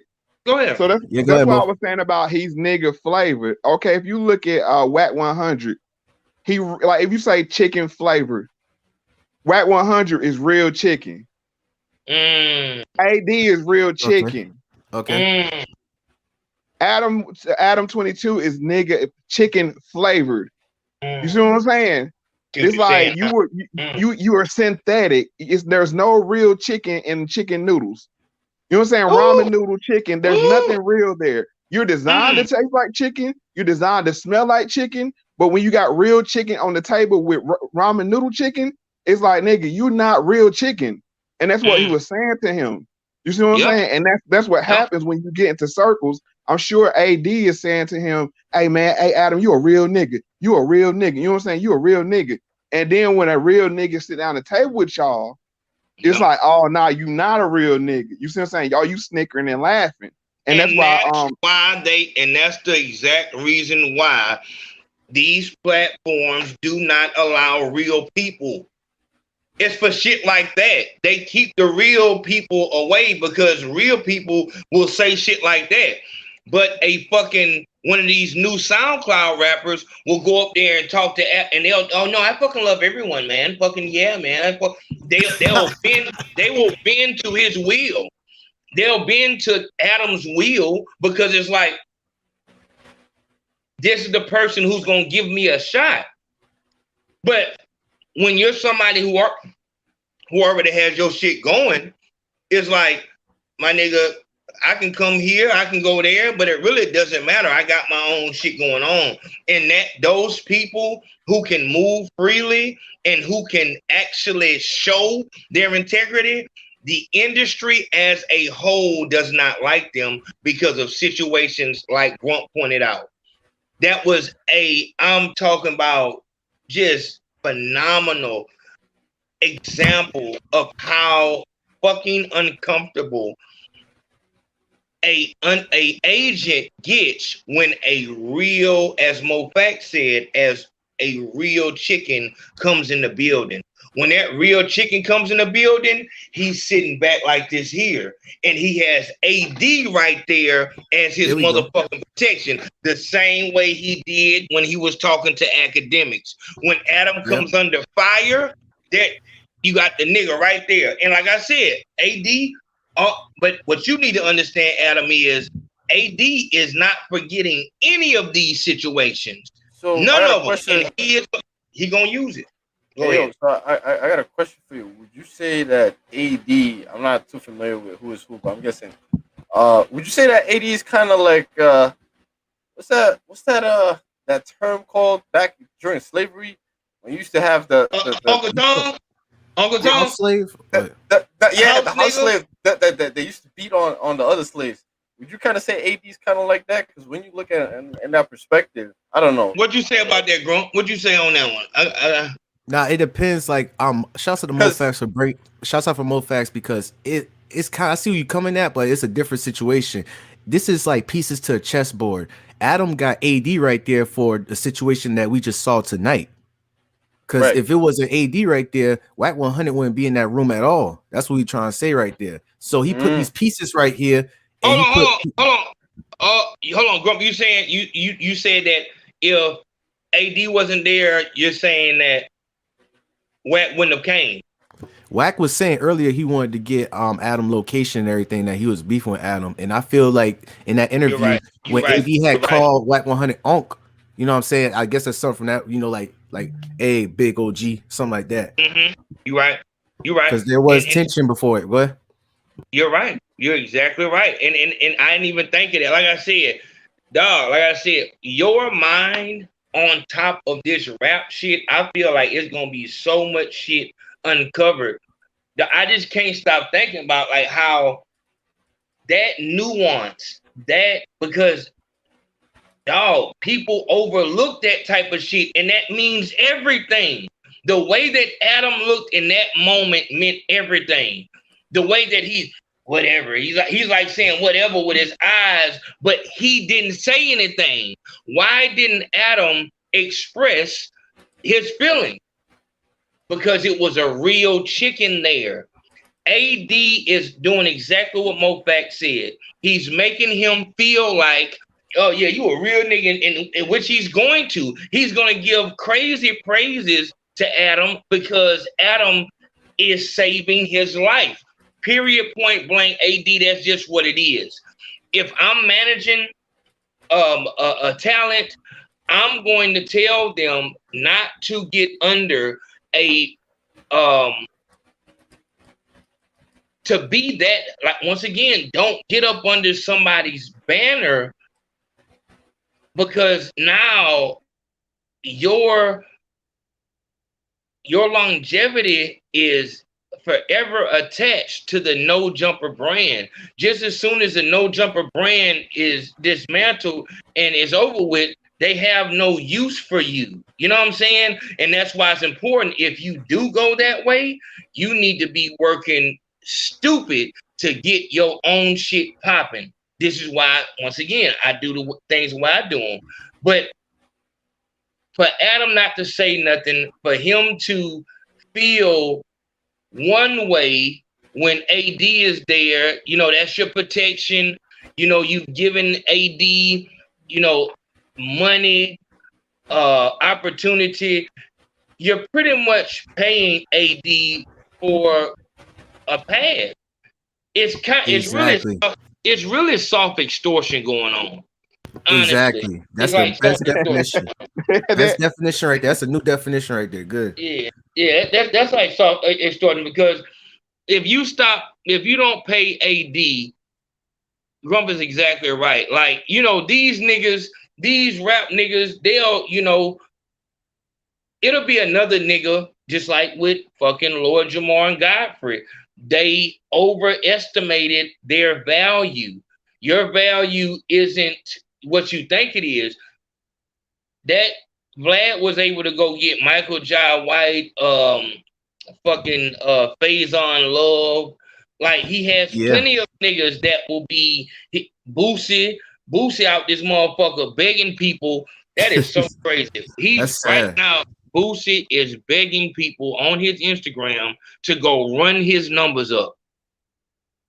Boosie is telling people to go run his numbers up on his Instagram. He's telling people to go run his numbers up because he's number like 42 or 43 on album list. And he just dropped this project. The projects that he's behind are people who dropped months ago. So you just dropped, and your peak is 42. You know what I'm saying? Like, it's crazy. What we have to understand is, do people support us, or do they just like to look at us and be entertained? This is the reason on that right quick, Ayo. Let me say this. This is the reason why I put out that Patreon challenge, because the people, we don't have to name them. Just go to any platform that you feel has big numbers and all that shit like that. Go to their Patreon right now and look at their patrons compared to ours. Ayo Nation it's the difference. Like, we have real support, and people just like to look at them. So go ahead, Moe Factz, my fault. No, I want to chime in right where you was at with that Boosie thing. That goes to show you that Boosie and Vlad are not peers, because if he was, then he should be able to use Vlad's platform to promote his project. You see what I'm saying? I think here's the thing, and this is the problem here. Boosie needs to retire, and this is a whole nother part of the rap trap. Like, you start acquiring all of these fucking bills to the point where you can't stop rapping. You know what I'm saying? This is really how you pay the bills. Who was this nigga I just seen? Like, this nigga is at the airport. I'm talking about, he's flying the cheapest plane that you can get. Totally, he looks like a fucking school bus driver. And I don't know what this nigga name was. It was like somebody in that, who's that dude who do the beatboxing, the ugly dude? Biz Markie. Biz Markie, yeah, Biz Markie. It was somebody in that type of lane. And this nigga said, I'm just trying to pay the bill. He was trying to pay his fucking child support. These shows that come up and shit like that, this is really how, this is the only way they can get paid. Outside of them going out and actually getting a bullshit job, if they do not go outside, and this is why I say, as long as you have to get up to get money, you're broke. because if this nigga don't get called for a show, no matter where it is, no matter how stupid. I saw DMX one time at a fucking some bullshit ass white party with white people, like, and he was like, "X baby," like he was trying to, you know, give it the energy, but that energy looked so out of place. In that location, it looked horrible. Like, because why is DMX in this hole in the wall with these white people? And it just comes down to, I have to get every penny I can. And it's so sad, you know what I'm saying, that he has to continue to do music. I've been said that there was a problem, because it's like, Boosie, can you not see that you're, you know, dog, you selling people verses and charging them to get in the video, and these videos ain't doing no numbers. Like I said, the video had 82 views on it. That's like, the point. That was the point I was trying to make, Ayo. If Vlad and Boosie looked at each other like peers, Boosie should be able to pick up the phone and say, "Vlad, I need to get my numbers up. Let me get a segment on your show." You see what I'm saying? And I guess what you're not hearing, Moe Factz, is that, and I didn't get to that part yet, but what I'm saying is that it's over for Boosie. Boosie needs to stop making music. He's destroying his legacy. I agree just with like you. DMX. We have to know. So there is no amount of promotion that is going to, and just like what you just said, though, there are niggas in Boosie ear, just like it was niggas in Lord Jamar ear and Godfrey ear, telling them that, man, if he really fuck with you, man, he need to, you know what I'm saying? Everybody has said, everybody that comes to Vlad, people have started their people have started their career in entertainment and revitalized their career in entertainment. Like, everybody, you just look at there and you'll see it. Michael Francis started his, like, without Vlad, he doesn't have a platform and all this and all that. He got him so much money in promotion and all this shit like this. But at the end of the day, what Boosie can do is start a new business. You know what I'm saying? That rap shit is out, because it just makes, it's gonna make, when you are charting like that, it's like, I need to bow out gracefully, because I'm destroying my legacy at this point. It's embarrassing. It's embarrassing to see Boosie get on live and start rapping his song, you know what I'm saying, and trying to tell people to go, you know, to go listen to his shit. Like, go look at Boosie IG right now. Like, it is fucking, it's hard for especially us down south to see that shit. And look, I'm agreeing with you that he needs to stop rapping. I was just making the point for everybody out there with, like, no, but I'm saying what I'm saying is that that's not a good point, because see, that I'm saying that's an error. You saying that they're not peers because Vlad won't lend him the platform. No. That's like saying that Grump isn't my friend because he won't give me $1,000. No, okay, let me finish.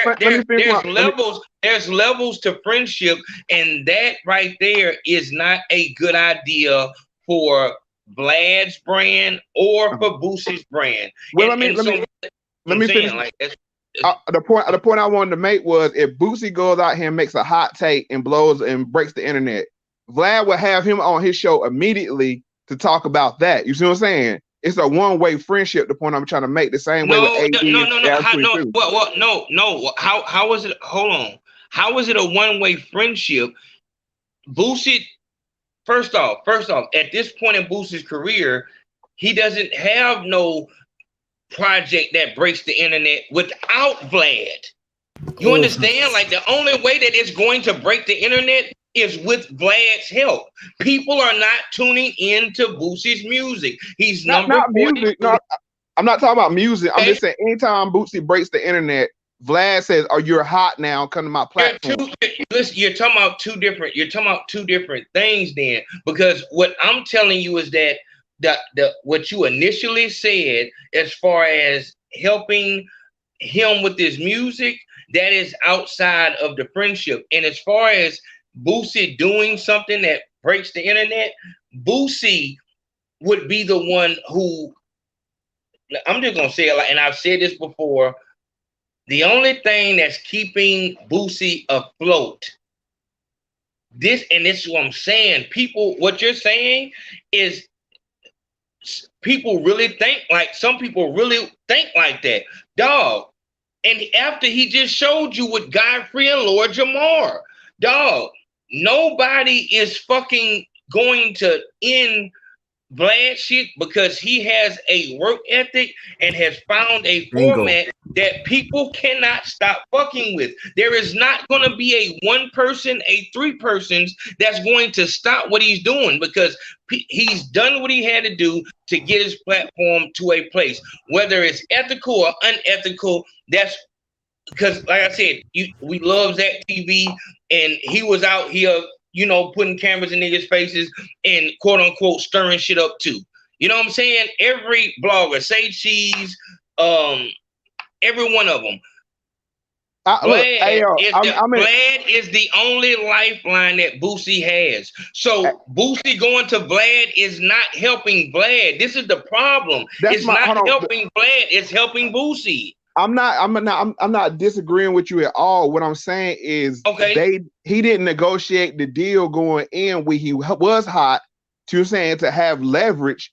You're saying to use that leverage later on. You're saying when he needs to use the leverage. The same thing with AD. What they do is they go into deals. You know what I'm saying, and they don't know how to gain leverage in relationships. What I'm telling, Moe Factz, and what you're saying, I think it's important that it be spoken about because this is a lot of artists' problem. This is a lot of entertainers' issue. When you are talking about a deal and leverage, first off, let's get it clear as day. Without Vlad TV, Boosie is just dead. I'm talking about dead. They took it, the one thing that he had, which was, you know, going crazy on Instagram, which had nothing to do with music, which was not something that was unique. Like, I tell people there is value in scarcity. If you can do something that people can't do, then you get paid a lot. When I see people getting famous for putting Gorilla Glue in their hair, it makes me angry because it's like anybody can do that. You know what I'm saying? But what I'm saying is Boosie, people are not looking for Boosie. They're not looking for his music. They're not looking for his artists. Boosie gets online and you know he talks his shit, whatever like that. They took to Instagram. There is no leverage, and that's and the biggest mistake that a person can make when we're talking about deals is overestimating your value. When you overestimate your value, feel like I'm goddamn this person. Well, that name that you have, it held some weight years ago. At this point, if you don't fuck with Vlad, you're dead. And that's the point. Hold on. If Boosie doesn't fuck with Vlad, Boosie's over. But if Vlad, I'm talking about when they first started, if Boosie doesn't fuck with Vlad, Boosie's over because they're gonna take his Instagram. If Vlad doesn't fuck with Boosie, Vlad keeps going without a blip on the chart, without a blip on the radar. We cannot overestimate out. Go ahead. Was it always like that? Was it one time where Boosie was... You're saying you're telling me that if Boosie wouldn't have came on Vlad TV would have failed? No, what I'm saying is at one time. So I mean, you would have had to say. You would have had. Go ahead. What I'm asking is, at one time, Boosie was the bigger star than Vlad. At one time, correct? Yes. Okay. That's what I'm saying. At that time, Boosie should have made certain relationships. And listen, what I'm telling you though, Yeah. what I'm telling you though, is if Boosie never did that interview, Boosie falls off. If Vlad would have never did that interview, Vlad continues. That's what I'm saying. The only way that you can make this be equal is if Vlad TV is destroyed without Boosie. You know what I'm saying? Because without Vlad, Boosie is over. He's over. I agree with you. I agree with you. The only point I'm trying to make to everybody, and the point I'm just trying to make is when you start relationships, understand your value and leverage that value to get the most out of it. That's all I'm saying. And I understand that, Moe Factz, but I'm saying that like you want to understand your value, but don't overestimate it. If Vlad doesn't crash without Boosie, but Boosie crashes without Vlad, obviously, you know what I'm saying? Whatever Vlad gets out of, you know, the questions he asks and the way he does his interview with Boosie, it's all love because Boosie gained a fucking career. He gained a career. So that's what I'm saying. Like dog. And I know it's hard to you know, calculate your value because, you know, people have motherfuckers in their inbox, but Boosie knows his value.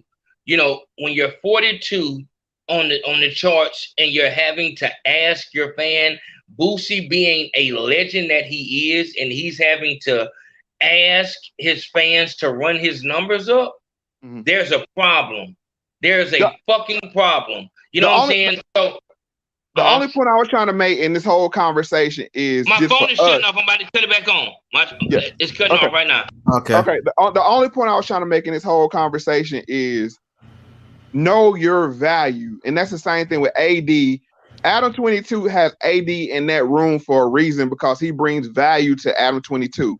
Does AD understand what value he brings to the table? And is he able to leverage that? The same thing with let's take Boosie off the table. Any relationship, any rapper, when you go into that office and you're the hot rapper of that time, you're the hot commodity. Like when Drake, that's what I noticed with Drake. When Drake came out, he had record labels bidding over him because he wasn't so happy-go-lucky just to sign a deal and be signed and saying have some white dude put his arm around his neck. He said, who got the best deal? You see what I'm saying? That's all I'm saying to people is make sure you negotiate the best deal possible while you're hot.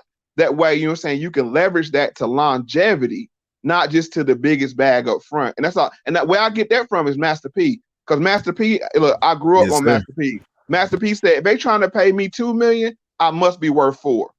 You see what I'm saying? Don't just jump at the bag and saying just be excited to get in the bag and the name. And I grew up in saying when rappers used to be excited, say, oh, I'm on Def Jam, I'm on Death Row, or I'm on Loud, you know what I'm saying, these companies. You know what I'm saying? Master P said, no, I'm on my own record label. And when you go into that room, he talked like a boss. He didn't talk like help. He didn't talk like talent. And that's all I'm just saying. I didn't want to make it too specific about Boosie and Vlad. No, I'm glad you're doing that because that goes to what AD and Adam are going through. And this is what people fail to realize is that with Lord Jamar, even with AD right now, they're working. There's a difference between working and working. You see what I'm saying? So what Ayo was saying was that the work ethic that Vlad been putting on many years. Same thing with Adam 22 from No Jumper. Even though he didn't even really like the rap culture, he just realized it was a good beneficial business move to do. And you see how he has a team behind it and everything. So I get what you're saying though about know your value and everything. Because you know why though? Because people like, and I don't speak bad on people, just say people in general that want to be workers. They're lazy. They want other people to do all the work, the paperwork, you know what I'm saying, the planning and everything else. They just want to show up and be the talent. If you have that mindset, you will always be the talent. But if you go into the room thinking like a boss, you're like, hold on, I don't have as much leverage as you do right now, but I do have a little bit. Let me get some equity. Let me get 10% in this. Let me get 20% in this. But I'm saying, what could Boosie get? What else would he ask for? No, he's saying not today's Boosie. Not today's Boosie. I'm talking about when they first started doing business together. Yeah. Like That's what, and Boosie. that's what I'm telling you. What I'm telling you is there is nothing that he can say.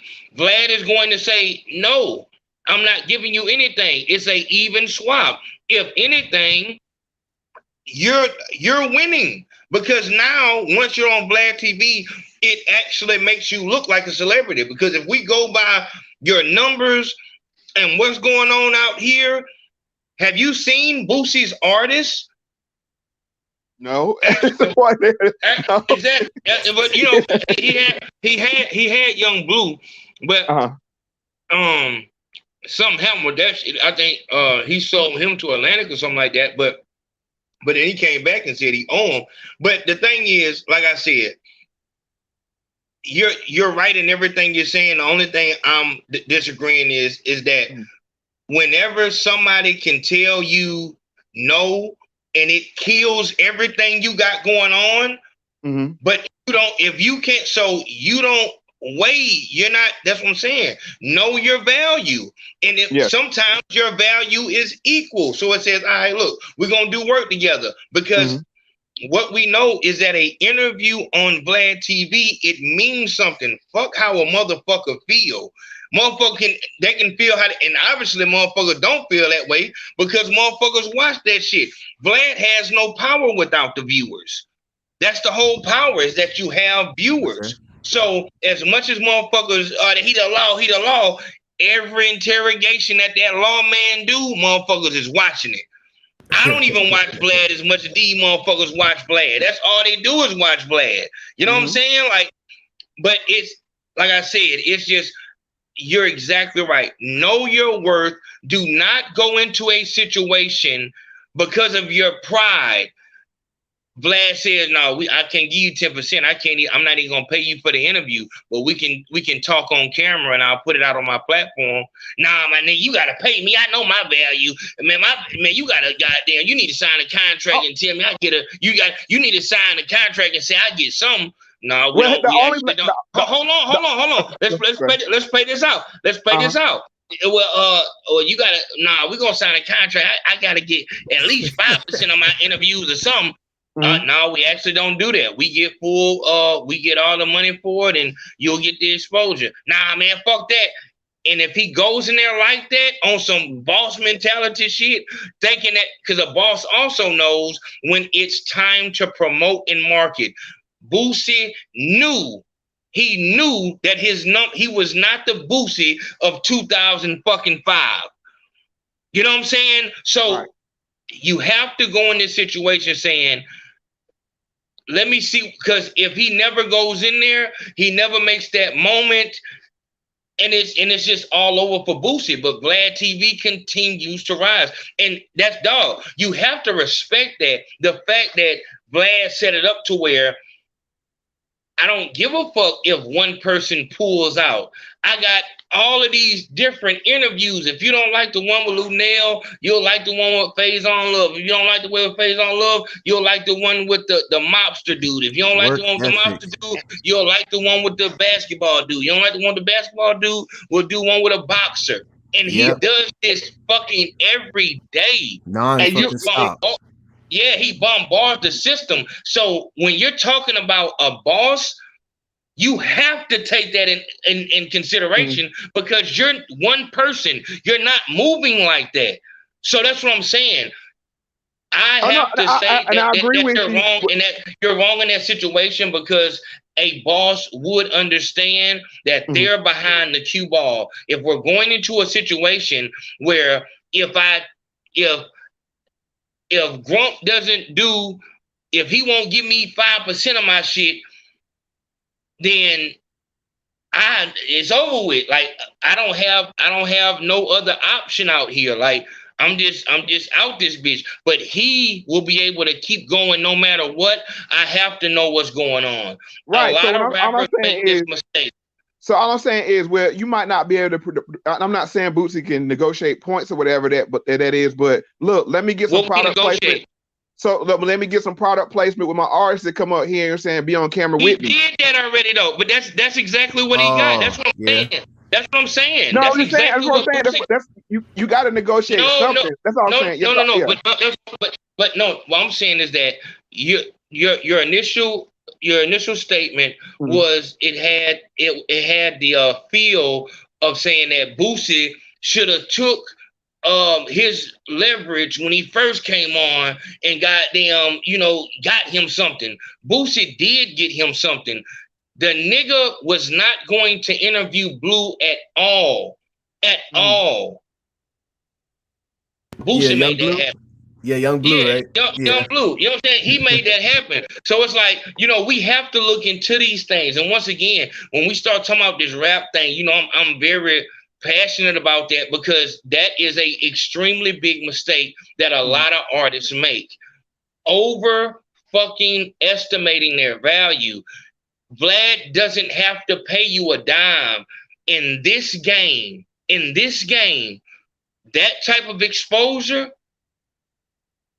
Come on, my nigga. Like, you know what I'm saying? Like, I compare him and Love and Hip Hop because usually a artist is just coming into fame or on their way out the door. You're not going to get a Lil Baby interview or, a Future interview. You know what I'm saying? They're not really interviewing like he interviewing these niggas. Niggas ain't interviewing in their prime. You know what I'm saying? They're not going to Love and Hip Hop in their prime. They'll go there when their career is over or they're trying to get a career started. You know what I'm saying? But that's exposure.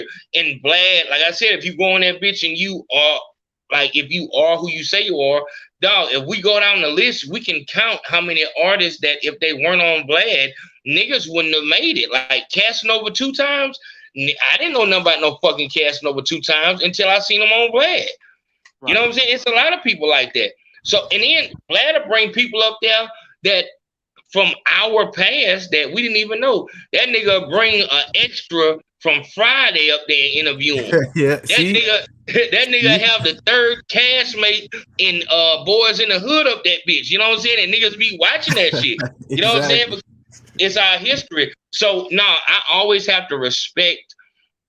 Same thing with Adam 22. I respect a little bit less respect because of the fact that it's with that younger generation, and that younger generation is just, with these kids, I just don't understand it.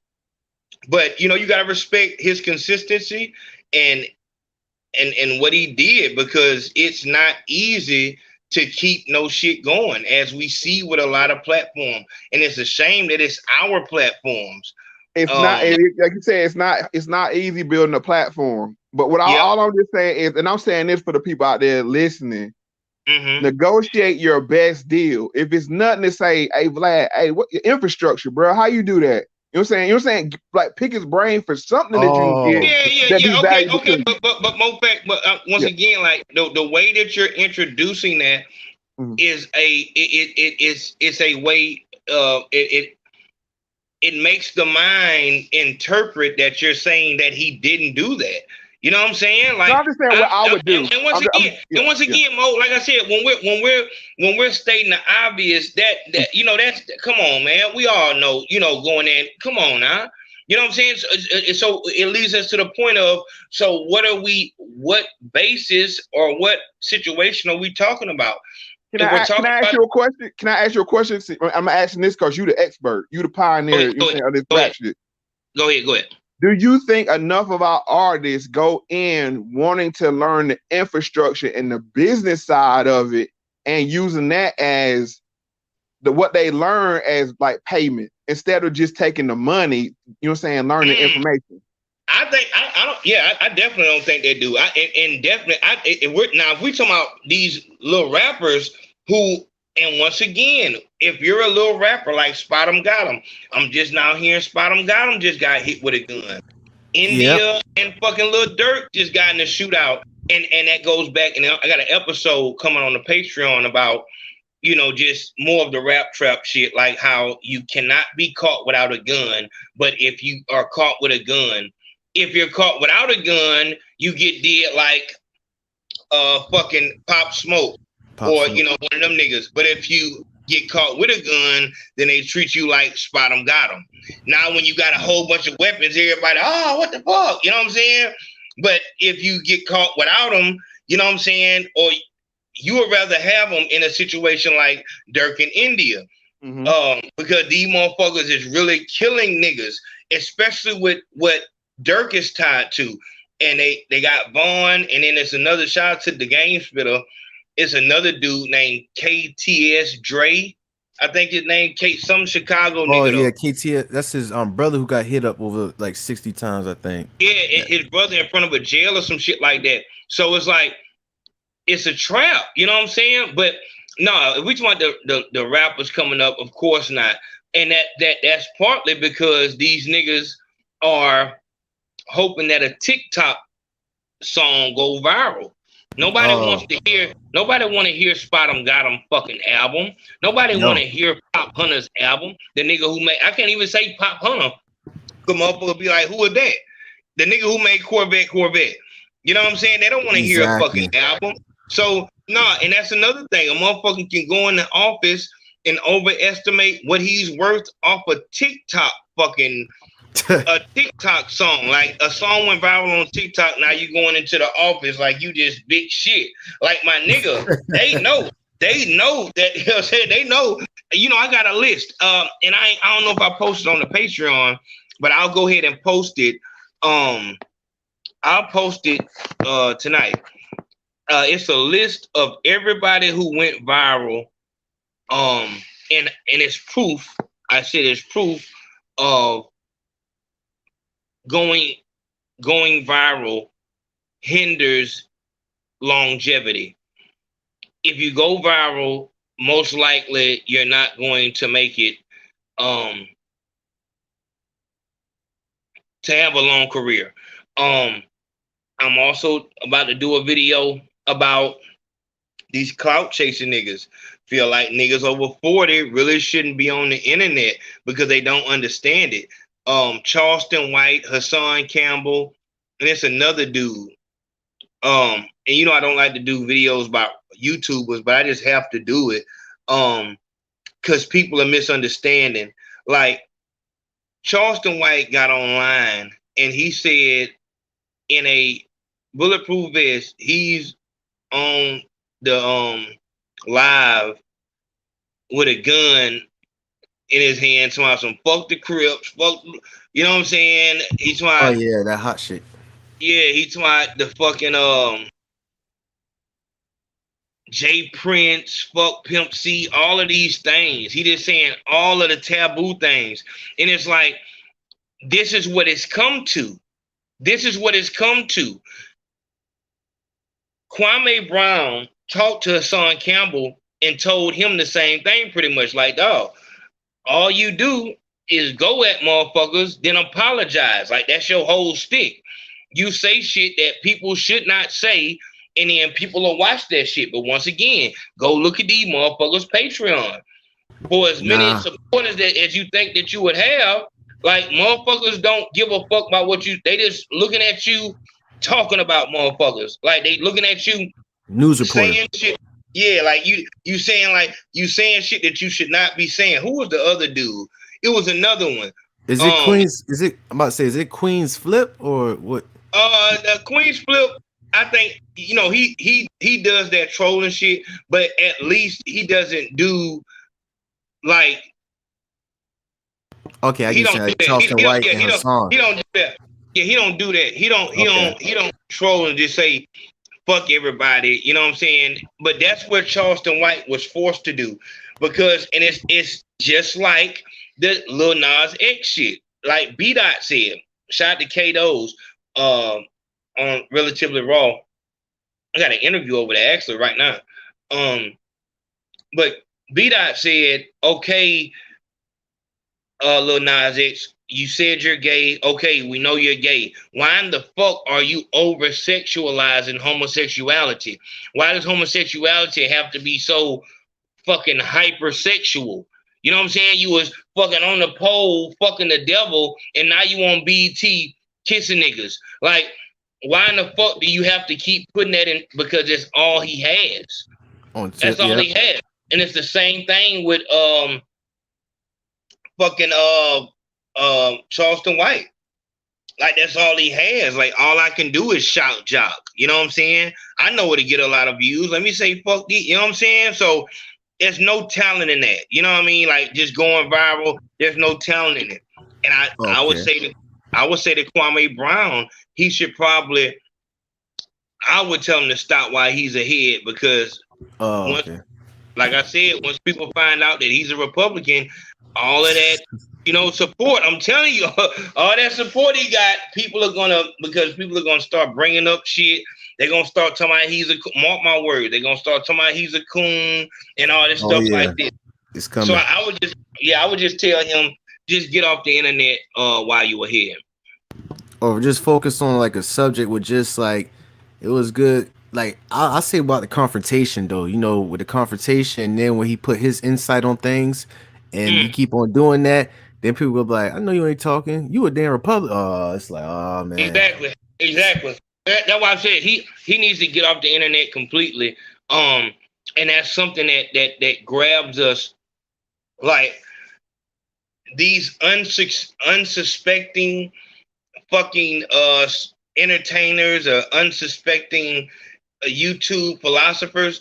Like it's hard to go back to who you were after getting that taste of fame. It's hard to go back to just being the nigga that nobody listens to. You know what I'm saying? So you see, Kwame was just a nigga that was just defending himself online. Now he got a whole show, a whole fucking podcast. He got a mic and everything. You know what I'm saying? Oh, yeah. People just get tired of that shit though. They just get tired of it, and they'll get tired of it, and they're just gonna, dog. I can already see it. Like these people, like the pro-black people, they are gonna go crazy on him. They're gonna say that's why I ain't fuck with him in the first place. I knew he was a coon. They're gonna do all that shit. Yeah, they're gonna do all that. But no, like I said, I feel like that's a heavy topic as far as being able to spot the small signs in people. And I think it's important to watch those small signs like that. When did you see that? I had just saw it today when I was at work and I went on my break. I've been watching. I saw Wack100 on Adam 22, and I'm like, and I clicked on it, and then within the first few minutes, that's when I started picking it up, and that's when I did a video. I did a video right then and there. I was like, man, I'm gonna wait. I was like, man, I'm gonna do it right then and there, and I did it, and just off of the spur of the moment, it came to this. You know what I'm saying? So this wasn't like no plan. I've been studying this. I got a book called Nonverbal Cues by Dr. Paul Ekman about your facial expressions and all that, and I just started to see it, and it clicked. And that's like I said, like when you bring that nonverbal cues, when you bring it into the rap game, there's gonna be so much stuff that you're gonna be able to tie together. As far as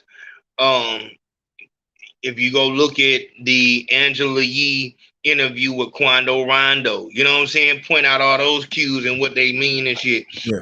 So it's definitely a lane now. And question though, I wanted to make another statement with Moe Factz was saying like it's a difference. So it's like with AD and with Lil Jamar, it's like it's no different than a 9-to-5 job. Ain't nothing wrong with a 9-to-5 job, I get it, but you gotta know where your position at. It's like a bougie 9-to-5 job. So when they go to Adam and you get what I'm saying, Vlad TV platforms, they thinking as though that is their platform, and it's not. Even with AD got his own platform in Adam Studio, you still see the cage fence behind it. It's like, AD, what you doing? And you see how he's slowly acting bougie, and look, it's gonna fall off the rails. Yep. And so just on that point, that's what we have to learn how to do, even on your 9-to-5 job. Learn your boss's job. This is how you have. This is how you have longevity. You know what I'm saying? And I want to bring one point up. Just like with Kevin Samuels and O'Shea, it was information that O'Shea gave Kevin Samuels that changed his life, not money. Information. That's what we have to start doing, is sharing information with each other, learning information. You know what I'm saying? Ayo, you a content creator. You're not a content regurgitator. You see what I'm saying? You actually create content that's original. That's why people tune into you. That's what people need to start doing. We got a lot of regurgitators out here, that people that watch other people's videos and just saying regurgitate. If people come to you for a unique perspective that they can't hear anywhere else, you'll have longevity. But to do that, you have to put the work in. But I think a lot of rappers, YouTubers, and even 9-to-5 people just want to go to collect the check and be comfortable. You know what I'm saying? And then when it's time to be laid off, it's like, what talents do you have? What keeps you around? If you notice with white artists, if you notice with white actors, they have a second career where I'm directing now, I'm producing now, I'm doing this Lil now. Dicky. White basketball players, I'm coaching now, I'm a general manager now. Because when after they get done with a game or get done with practice, they're going to the front office to, you know what I'm saying, to internship basically and learn how to be a GM. You see what I'm saying? We just want to take the check and do a little work as part. And I hate to generalize, but the proof is in the pudding. The fact that we don't have enough executives, the fact that we don't have enough owners in the NBA. Because let me pull right fast from you, Moe Factz, and say, in a lot of cases, they don't want to tell you. You know what I'm saying? Like that, the white boy can go up there to the front office and ask that information. But if a nigga do that, they want to short him on the information. So that's why we have to educate ourselves. We can't put all the weight on the company because we know that racism exists. So we have to, you know what I'm saying? If they don't give it to us, we still have to have the drive and the passion to still make it happen. Right, and we live in the information age, so nothing's hidden anymore. Nothing's hidden anymore. So you can go home, even if your boss don't want to tell you. You can type into Google and say, "This is my boss title. What does that require to do?" You say, "Oh, okay, he's a general manager. What does that mean?" You know what I'm saying? What's his responsibility? But it takes one thing my uncle told me. He was like, it takes initiative. He used to. He was telling me, he was like, when you go to class, your first day of school, go to your teacher and say, "Hey, I want to be an A student. I want to be a star student." That teacher will remember you. And even if you come in at a B, they might bump you up to an A because they say this young man got initiative. You see what I'm saying? But a lot of us, like, and it frustrates me that we're okay with the position we're given. You know what I'm saying? You had to struggle, you had to fight, you had to, it's a challenge. And that's why a lot of us struggle with being entrepreneurs. Even myself, I'm speaking, with me, Ayo, I always tell the truth. I just wanted to be at work. I'm 40 years old. I just said, you know what? I want to be a worker, do 20 years, get my pension nice, get my retirement nice, and go home and sit down. But then I started, you know what I'm saying? What happened was this. I went from hourly to salary. When you're hourly, the more you work, the more you make. But when they put you on salary, no matter how much you work, you make the same amount. And I said, this is bullshit. You see what I'm saying? Because I'm like, hold on, I could work 60 hours. And I'm still gonna make the same amount. And that's when I start thinking entrepreneurial on my mindset, because I'm like, hold on, I want to make the most amount of money. I don't want somebody capping my money. You see what I'm saying? So I'm just saying But Mo, you know what, Mo, on that situation right there, I think that I hear that too much. I'm gonna be honest. I hear this too much as far as the 9 to 5, it wasn't for me. The 9 to 5 life ain't for me. And that's not what you saying, Mo, but I don't want them to, because I can already hear, the weed smokers and the drug addicts trying to take what you're saying and say, yeah, that's right. Shit, I want to be an entrepreneur. Nigga, entrepreneur ain't just a nigga without a job that, do little hustles. No, entrepreneur is I'm going to be my own boss. Work to become my own boss. Dog, you out this bitch stealing clothes out of TJ Maxx and selling them bitches at the goddamn gas station. You selling loose cigarettes at the store. Yeah, I got a million hustles. Like, come on, my nigga. You not no entrepreneur. You a fucking drug addict. And the thing is like this, hold on, and the thing like this is you have weed heads that can tell you every strand of weed there is. You know what I'm saying? By name. It's like, so you have all that information, all that knowledge, while you're not leveraging it and turning it into money. You see what I'm saying? It's like, look, here go the thing. Here go the thing. It's not for me to down. I'm not gonna down talk the weed smokers, and because you know what, that as me being on the other side, I remember that speech. Like, you can do all this, but you can't. You know what I'm saying? It's what it is that you have to get focused. And I was just blessed to know what I wanted to do before I ran out here insane. And I think that's where a lot of people are at. They've been smoking since they was 12. So they see a whole bunch of shit and you know, things they might want to do, but they don't have a passion for anything really. They couldn't give all of their attention to anything because they were on drugs. Because I didn't start doing drugs before I found, you know, the love of my life, you know, the thing that I wanted to do, the thing that sparked my mind. I was able to, when I did get on drugs, I was able to use the drug to help me be better at what I was working on. And that is to think about the people who just have not found the thing that they are going to wake up and go to sleep doing no matter what. I just don't know how you live, because like every day I know like music, entertainment, like promoting and marketing, that is my shit. I'm so confident in it that I call out people who work at major labels, because I know that they can't do this thing better than me, because they will not come outside. They won't be unorthodox. I am going to be able to promote better than somebody who's been sitting in college and interning, like that job that Earl does at Def Jam or Cindy does at Atlantic. Anybody can fill that position because they didn't have to have a talent level. They just had to have a degree. You know what I'm saying? That's because it's a job to them. You see what I'm saying? They don't enjoy. They don't wake up every morning going to work saying, "I want to do this." You wake up every morning. This is your passion. You see, and that's why I'm telling people: everybody find your passion. Don't wait till you're 40 years old, like to me, to find your passion. Mo, but here go the thing, Mo. Like I said, at first I was passionate about making music. I knew music was my future. 17, I started rapping. My life was over. This is what I'm doing forever. There's no question about it.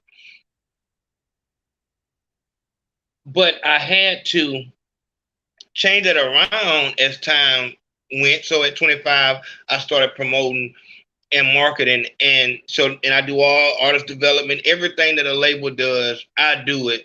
But the promotion part, I can take a person who's not known and make them known. That's what I can do. I can make a person relevant. All right. I come from making music though. That was my passion, making music. But within my passion, there's different jobs that you can do. And that's a job that marketing and promotion is my job. This is what I do now. Okay. Now, the most annoying thing ever when you're down bad on your luck, if it's somebody say, you got to find out your passion. What do you like to do? Your response is, nigga, what I like to do is get high. You know what I'm saying? Like, I don't want to do shit. I want to get high and fuck bitches. So how does a person find out their passion, Mo? How do you find out what it is that you want to do? Let's say that you didn't find your passion at 17. You've been smoking since you was 12. Now you're 37 years old. How do you find your passion? Whatever you spend your most time doing, can you monetize it? So smoking weed and watching fucking smoking weed and watching what a regular nigga do, where they smoke weed and play video games like Twitch, like same thing with Act do, but Act drink instead. But hold on, it's people out here on Twitch. You know what I'm saying? That monetize they love. You see what I'm saying? That's the thing though, Mo. Like, okay, so, and this is why I say this is a problem, Mo, because see, when you say what your passion is, you know, it used to be a time where if you say, man, what's your passion? What you want to do? A nigga couldn't say, man, I just like smoking weed and playing the game. A nigga wouldn't even say that because he know that's ridiculous. There's no future in that shit. And I think it was better back then because a nigga had to get his shit together. And it was no hope to be that. So you didn't even have to worry about that being an option. But nowadays, the gaming industry is booming. So now you'll actually have a nigga who don't do shit but smoke weed and play the game, and he'll say that that's his passion. And so, and it's like, you can't really say, my nigga, get your shit together, because he might just be getting his shit together by playing the game.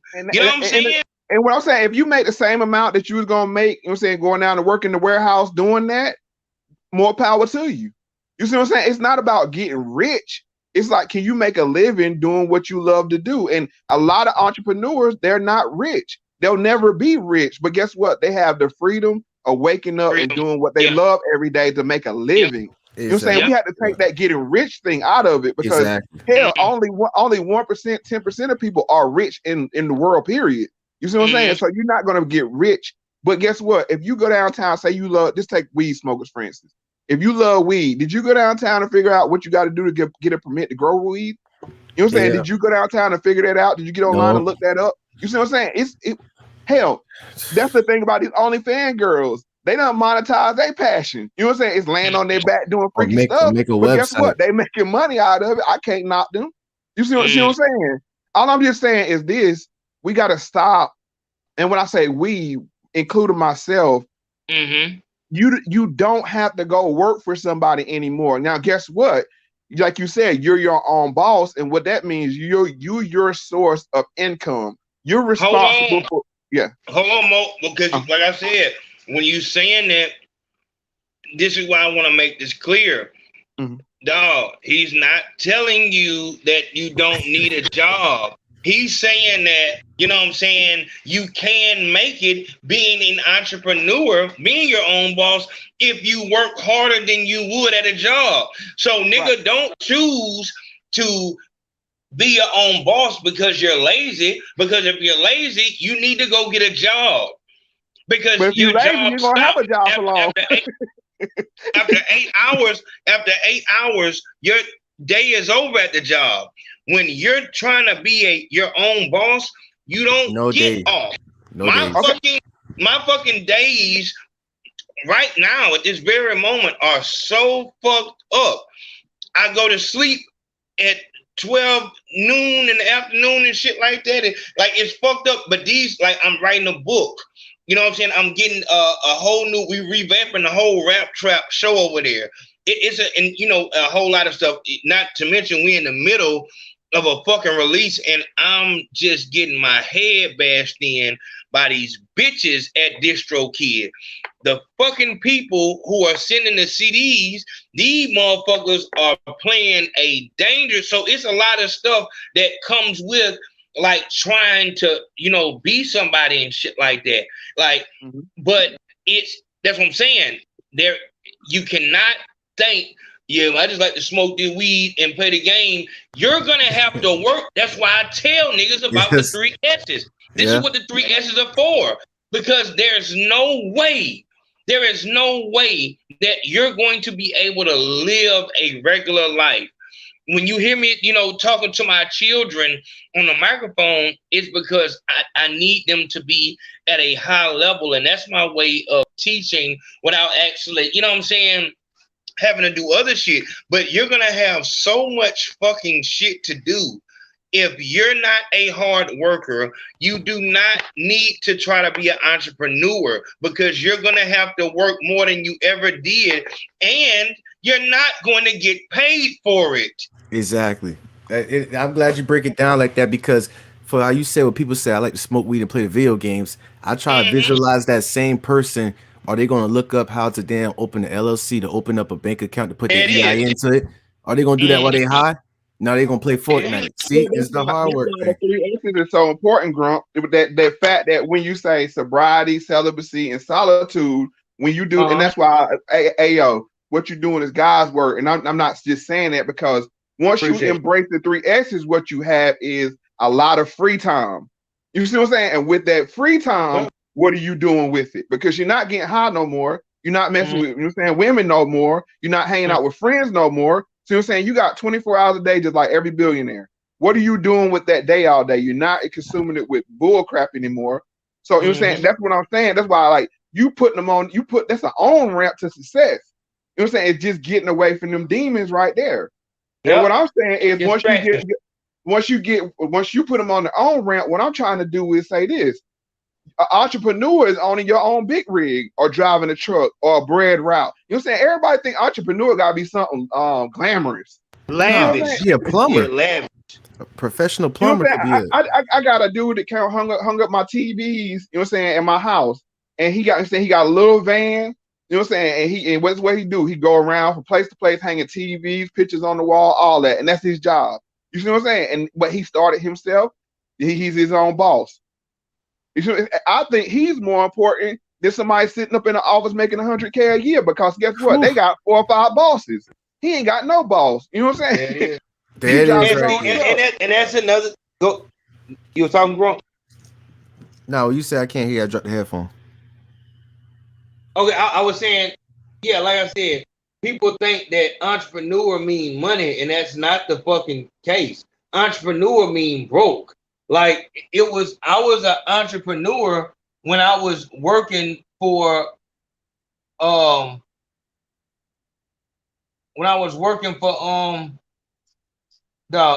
swear to God, my nigga, like MediaCom, they be having so much shit going on, dog. Damn. But like as far as doing what you have to do, I worked for $50 a day cutting grass while I was trying to get this YouTube thing together and make it start paying out. Yes, sir. But it did not pay out. It did not pay out, and I still had bills coming in, warrants, whole bunch of shit was going on. Not to mention, I was going through my, transition of, not withdrawal. I was going through the transition. We had got past the withdrawal part. Now we're dealing with the mental withdrawal, dealing with stress without numbing the pain. And now and I'm not gonna lie to you, this is when I would shed tears randomly because I wasn't used to feeling shit. So it'll just be a regular situation, somebody talking to me, and I gotta go. I'll come home, I'll walk home and just start crying.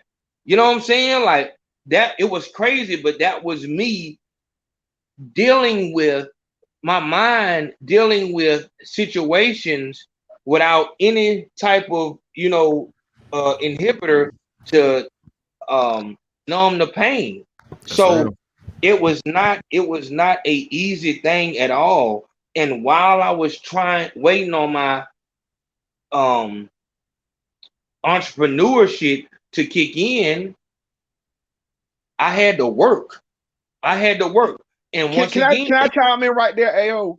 This is what me and Grunt talk about all the time. You gotta have a job, and you gotta have a job and a dream. You can't have one or the other. You gotta have a job and a dream. And the thing about a job and a dream is your job funds your dream, and your dream makes you get through the 8-hour day at your job. It's like, when I'm leaving here, I'm not gonna come back here tomorrow and be doing the same thing. I got a future ahead of me. You see what I'm saying? So I can do these little 8 hours standing on my head because I'm going home and I'm gonna work on my beats or my podcast or whatever it is my dream is for the next 4 or 5 hours when I get home. And guess what? Yes, the money I make from my job, I can go buy new equipment, new microphone, new software, whatever. You know what I'm saying? Instead of buying bull crap. And it's like, you can't do either or. You got to do and.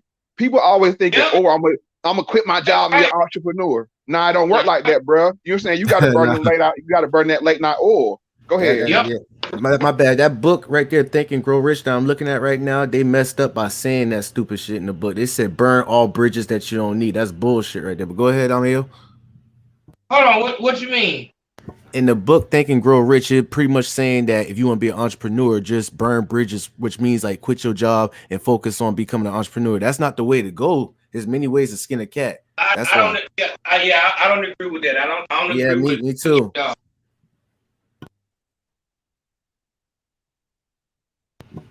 But go ahead. Like I said, hopefully you're saying you understand where I'm coming from now. Is that I'm not trying to put people to be entrepreneurs. And entrepreneur might just be supplemental income to where, you know what I'm saying, you got a little 9 to 5 making $15 an hour, but you know what I'm saying, that side hustle You know what I'm saying? Your entrepreneur side hustle, make it where you can take your kids on vacation, or they'll have a nice Christmas. You know what I'm saying? Have a nice, you know what I'm saying, a nice life. You know. Hold on. So you saying you don't, your entrepreneur hustle doesn't have to be your dream? No, it can. And it will happen. If your issue is money, you had to do what you had to do to make more money at the end of the day.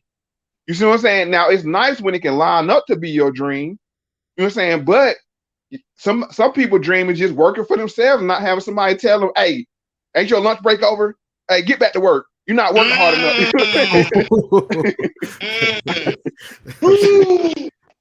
Ooh. And like I said, to have that reality, you have to sacrifice a lot of stuff. So if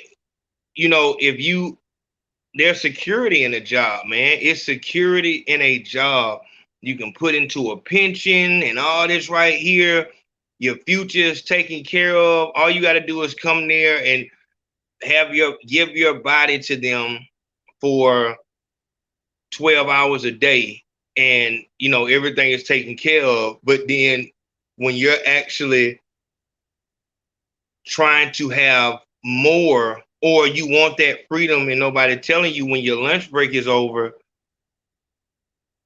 you can't have no nightlife. You can't have no, successful relationship. You know what I'm saying? You can't nurture your relationship. Not saying that's what I'm saying. Like, some of you niggas is already going through these things. Police officers, firefighters, soldiers, people that work at the hospital, people that work at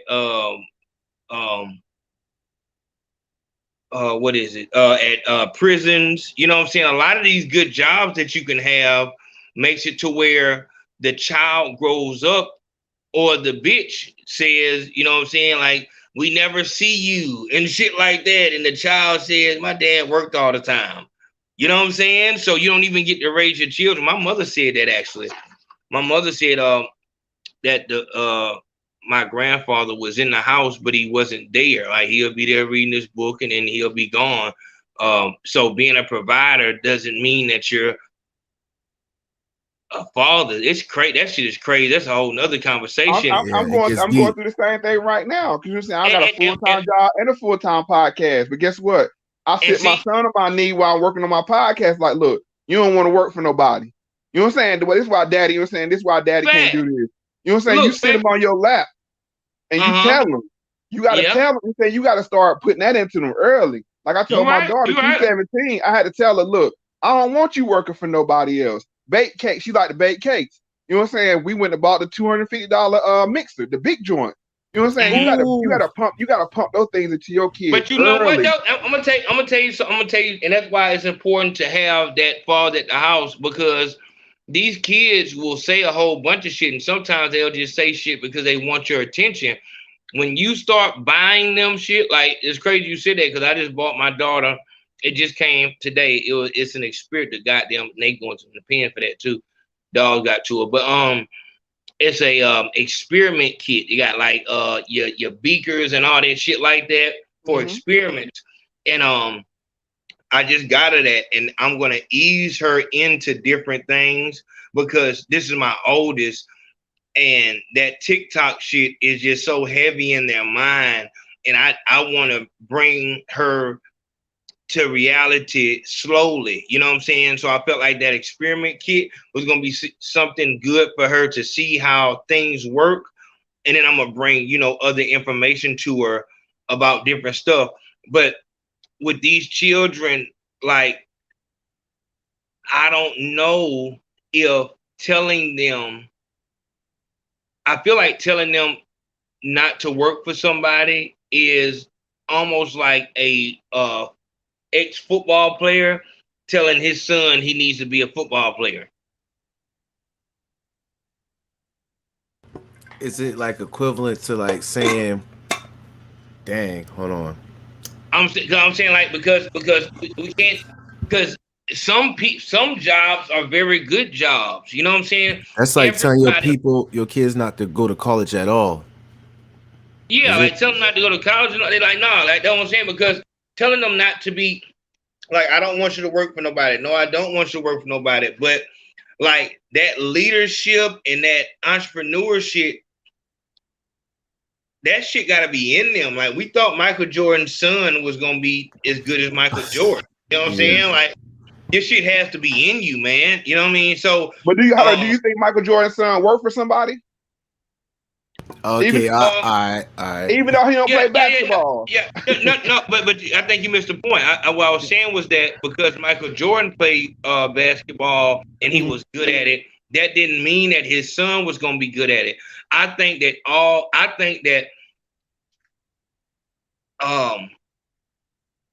and that goes back to what the whole thing about having influence over your children.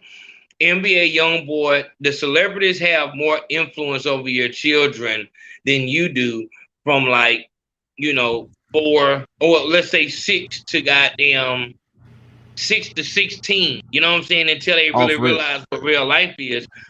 So I feel like you having a job, it really puts your children at risk.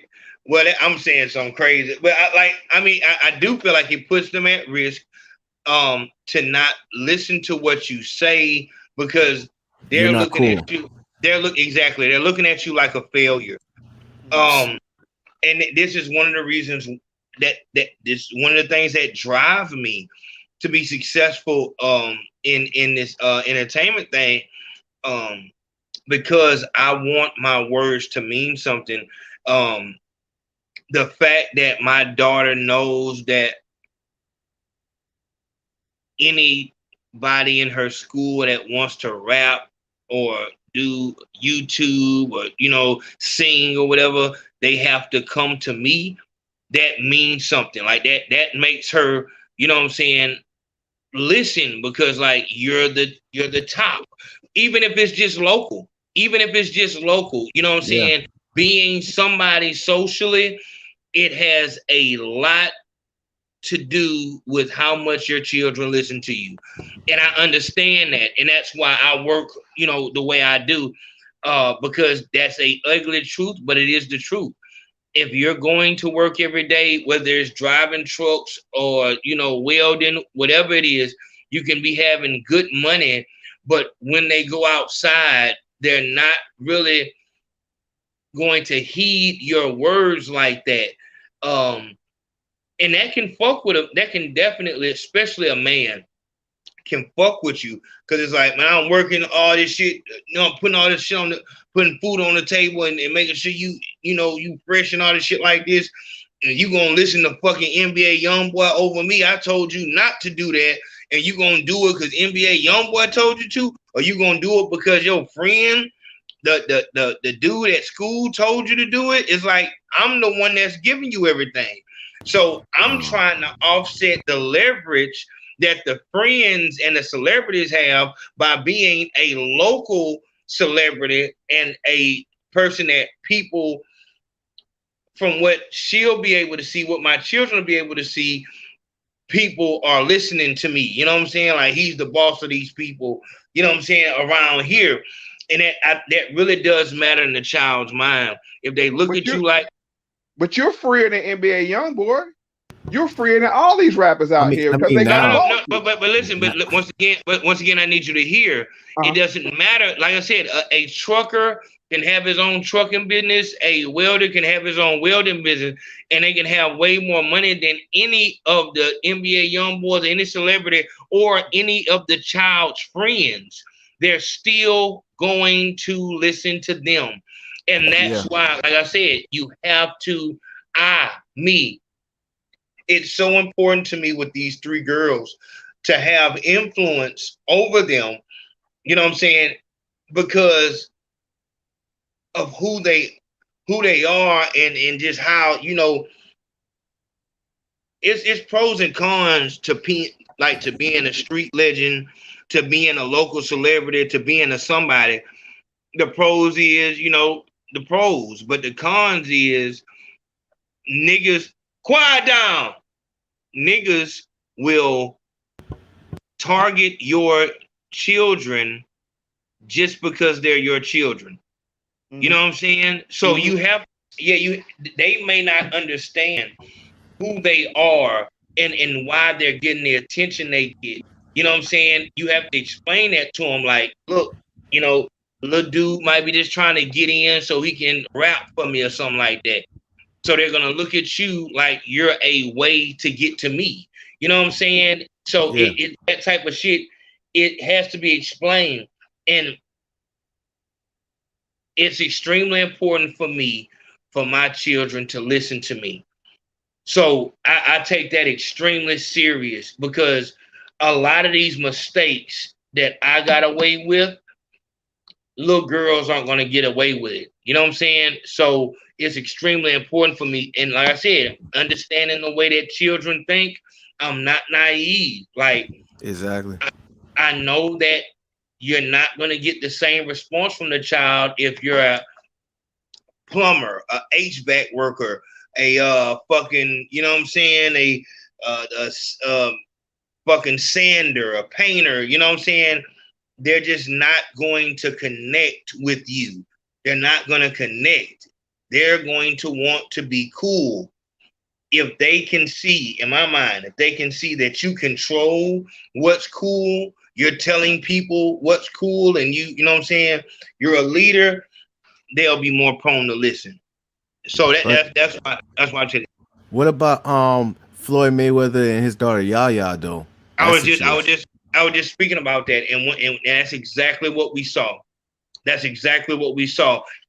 Facts, that goes straight to your point, Mo. As you said, that I'm more free than NBA YoungBoy. Mm-hmm. Floyd Mayweather has way more money than NBA YoungBoy. This girl was willing to catch fucking influence. AIDS. She was ready to catch AIDS for this damn boy. Floyd Mayweather. I'm gonna say one thing. I'm gonna say one thing. We gotta be willing to cut our children off. Who you talking, like Japanese style?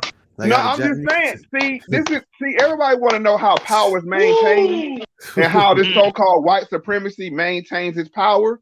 If they look at their children as non-productive, they don't get inheritance. You see what I'm saying? They're not going to say, "Oh, we're going to split the inheritance across our 4 children equally." They're going to say, "Who is the best? We're going to give him the biggest share," because that's the lineage and that's the line we want to carry on. If you don't want to come learn the family business, you don't get nothing out of this. You see what I'm saying? There are no free rides on their side. You see what I'm saying? This is why, honestly, this is why this country is deteriorating the way it is. Because before, you had to go in the summertime and work at your daddy's business and learn the family business. If you didn't do that, there was no inheritance for you. You see what I'm saying? There's no, everything now is just, oh, I'm owed this. Oh, I'm born into this family. I'm just supposed to have this because, no, that's not how it works. It's you work, you learn the business, you maintain the business. This is the family business. Now, if you want to sell it and go into another business, that's fine. But I know you got something in your head. If you want to be a screw up, you want to run off and say a girl, say you have a daughter, she want to go off and marry a knucklehead, you don't get no inheritance. Sorry. Yes, sir. Sorry yes, for you. Sir. You see what I'm saying? We have to start playing by the same rules these other people play by, and this is how they strengthen their families and have generational wealth. And don't give a fuck about it neither. And that's it. Like I said, I'm not doing like the shit that I'm doing now. Like a nigga is an imbecile if he thinks that I don't want to. I seen a little bitch today, and my body damn near started getting warm because that bitch had gave me that look and everything. Like I just had to keep walking, and it's like to have to turn that down and not bring any. There is no new people coming into my life. I mean, yes, we can have new people, but there, as far as like somebody that's gonna come to my house and shit like that, like it's everything is business. For a nigga to think that I got all these clothes and all these shoes and I don't want to go out and step on niggas' head at the club. You know what I'm saying? For a nigga to feel like, you know, there aren't times of me working that I don't want to flame on and pop up. Well, I can't, I'm gonna be honest. I can't say that I have the urge to pop no pill. But that Molly, I be damn, like nigga, there's been times that I want to, lick my hand and turn the fuck up. But this, your future, as I tell nigga, your future has to be more valuable to you than the bitch, than the club, than turning up. You know what I'm saying? And niggas show that. They show what's more important every day. There is not a day that goes by that I do not add on to my that I don't work towards reaching my goal within entertainment every day. This is my life. When people get into the YouTube class, shit usually starts happening in their life, like, you know what I'm saying, tragedies and shit, because the universe really is, because they're just like noticing that shit, because they're actually starting to do progressive shit. They're starting to do shit that will help them get to the next level. So the universe, throw some, crosses at them. But every day I work towards my goals. When it's time for me to go out and, find me another, girl and shit like that, I'm sure I'll have more children.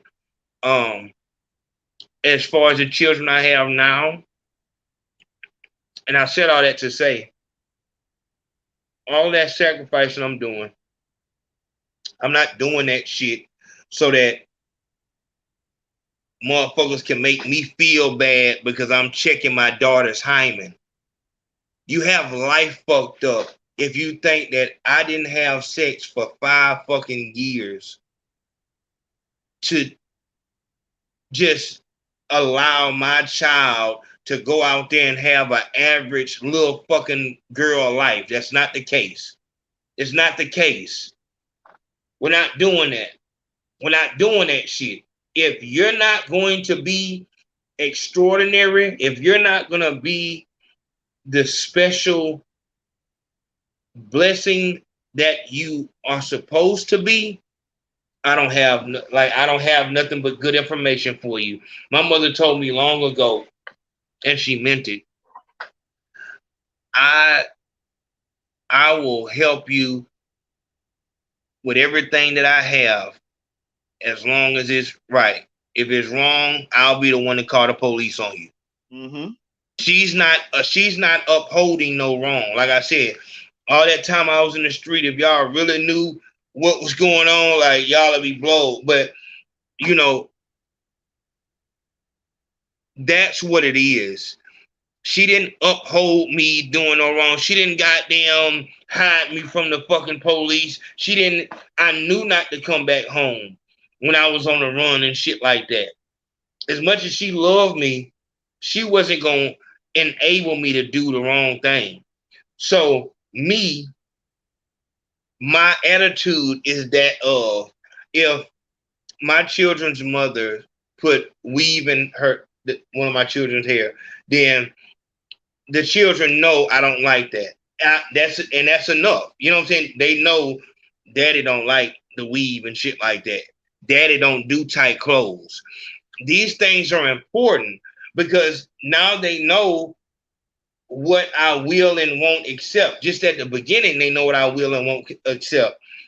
When we start talking about, little boys and stuff like that, and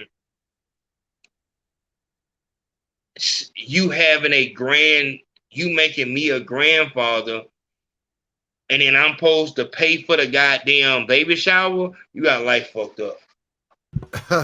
Oh, snap. He said that's what probably went down with Floyd and y'all. Yeah, you got life fucked up. Like, you know what I'm saying? Like, and then, Mayweather bought the baby a Rolex and everything like that. See, that's why I'm saying you reinforcing bad behavior. You're reinforcing. I'm not gonna have my other daughters trying to hurry up and get pregnant so they can, because you know how sisters be competing with each other. So now they want to have a baby so they can see what I get. No, we're not doing that. From the jump, you get exiled.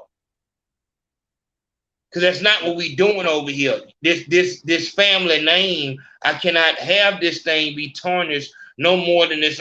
Like, I'm giving you a good start. I'm giving you a good start.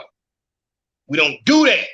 We don't do that shit. You know what I'm saying? So, and like I said, that's why I work so hard. And I tell you, my nigga, like it's crazy, but you are exactly right, Mo. You are exactly right. I don't give a fuck what the petty blogs or these other nab sites. I don't give a fuck. How the fuck you gonna disown your own child? I'll show you. That's what, and that's another thing I'm talking about. As far as you, some people are their own boss, but still aren't in control of their lives. Mm-hmm. You your own boss, but the way that the people will talk about you influences you to do certain things. So you don't agree with what's going on with your child, but you'll still go forward with it because you don't want nobody to talk about you and shit like that. Like once my shit is established, it is what it is. I let it be known what I stand on, and I show what I stand on. I sacrificed a lot to make sure that my children have a head start and a very good head start. Like I didn't just, stay outside and no. I made a conscious decision to be an example for my children. We're not doing that stripping shit. We're not doing that OnlyFans. We're not doing none of that. And that's what you have to do, and that's what we have to do, and we have to do that not only with our biological family, we had to do that with our cultural family. You know what I'm saying? If you ain't value adding, I hate to see it. I hate to see it. You know what I'm saying? I got family members right now that I deal with people outside my family more than I deal with people inside my family because I gave them the look. I gave them the opportunity to come up, but they didn't have the ambition. But it's like, I'm not going to stop doing what I'm going to do. Nope. I'm not going to stop just because you don't want to go. Let's go. You know what I'm saying? Who want to roll with me? Like Christ said, who is my brother? Who is my mother? You see what I'm saying? It ain't about biology. And look, everybody, if you are on my artists, the Cash App is just my name, Ayo Consaco. There is no E in Consaco. If you want if you want me to do feedback on your song, it's $50 a song. I kept that the same price so that no one has an excuse to not get some actual feedback. Shout out to all my local artists that take their music serious. Once again, I don't care how much money you have. If you have trash music, if you're a mumble rapper, or you have a homosexual lineage in your music, I don't fuck with it, and it's not going on the show. The reason why you can get so much from getting featured on the platform is because we don't just play anything. You have to have good music. So yeah, to the whoever just spoke on that. But yeah, man, like I said, I feel like that shit is heavy. I hate that I just came in here and crashed, but I sure wanted to speak on that. I felt like that was a very good topic. What else you got coming up, bro? I'm about to say, nah, you good. We need that because you definitely know I'm going to timestamp it up, and we definitely need that for the youth and for people who are going through the same situations. But as for this other topic, we definitely going to go to the confusion that people have when they are workers than being entrepreneurs. It's like they want to have that celebrity life, but they don't understand the sacrifices. Like what you're doing right now is that it's fun because it's your passion, but somebody who's like drinking, popping pills, smoking, or doing whatever, like AD off of Adam 22, he's not doing what Adam's doing behind the scenes, actually. You know what I'm saying? The team behind the scenes. Is Lil Boosie or is it Lord Jamar doing what DJ Vlad doing behind the scenes? No, exactly. Yep, exactly. And you know what? Like I said, people say, and it's true, like it's fun, you know what I'm saying? It's fun to, do what you love, whatever like that. But there comes a time to, no matter how much you love something, Like it's work. It is work, period, point blank. And that's why I said, like, there's value and scarcity. I'm not going to put a video out on every channel every day. I feel like people having access to you all the time, it depreciates your value because I catch that nigga, you know what I'm saying? Whatever, you know, cause he always going like, nah, like, and that's why I said, like, it's important that people know that you do something else outside of YouTube. I write books, you know, we got the 3 S's book, the golf course book, the rap trap book. What I do seminars, Tactical Operation is my production company where we do everything from artist development to internet promotion with artists. I think it's extremely important that people know that YouTube is not your whole kit and caboodle, because at that point, you lose all value. And that's why I say with some of these guys, Hassan Campbell, Charleston White, it's another fucking dude. You think about Tommy? No. No, I'm talking, it's a rapper, I think. But you know, these people, it's Milk 74. Don't let me start saying names. Wide Nick, you know what I'm saying? These people, the fight crib, that dude, you know what I'm saying? All these people, like, these people don't have, like, this is their whole shit. At least with the Gorilla Glue girl, she could do the damn she can do sponsors for hair care products. You know what I'm saying? But these niggas have no purpose. They have no purpose.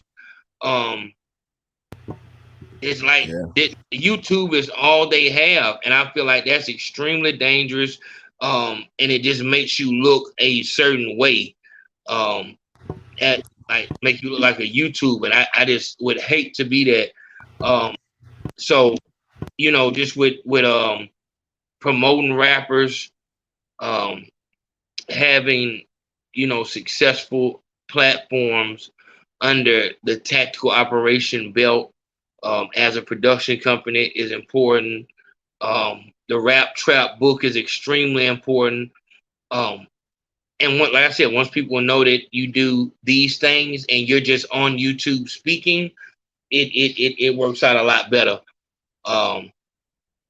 But you know, that's what that is. But I was saying that it's work. It is definitely work. Even though you're in front of the camera and you're just talking, you know, how you want to talk, you still gotta edit the shit. You gotta find a good title for it. You gotta find a good thumbnail for it. You gotta tag it. All of these things. Then you gotta be consistent with it. But you don't know how consistent to be, because if you're too consistent, then people just blow you off. So it's you got to play at a different. And like I said, everybody has their own lane. One nigga might be good with just being a YouTuber.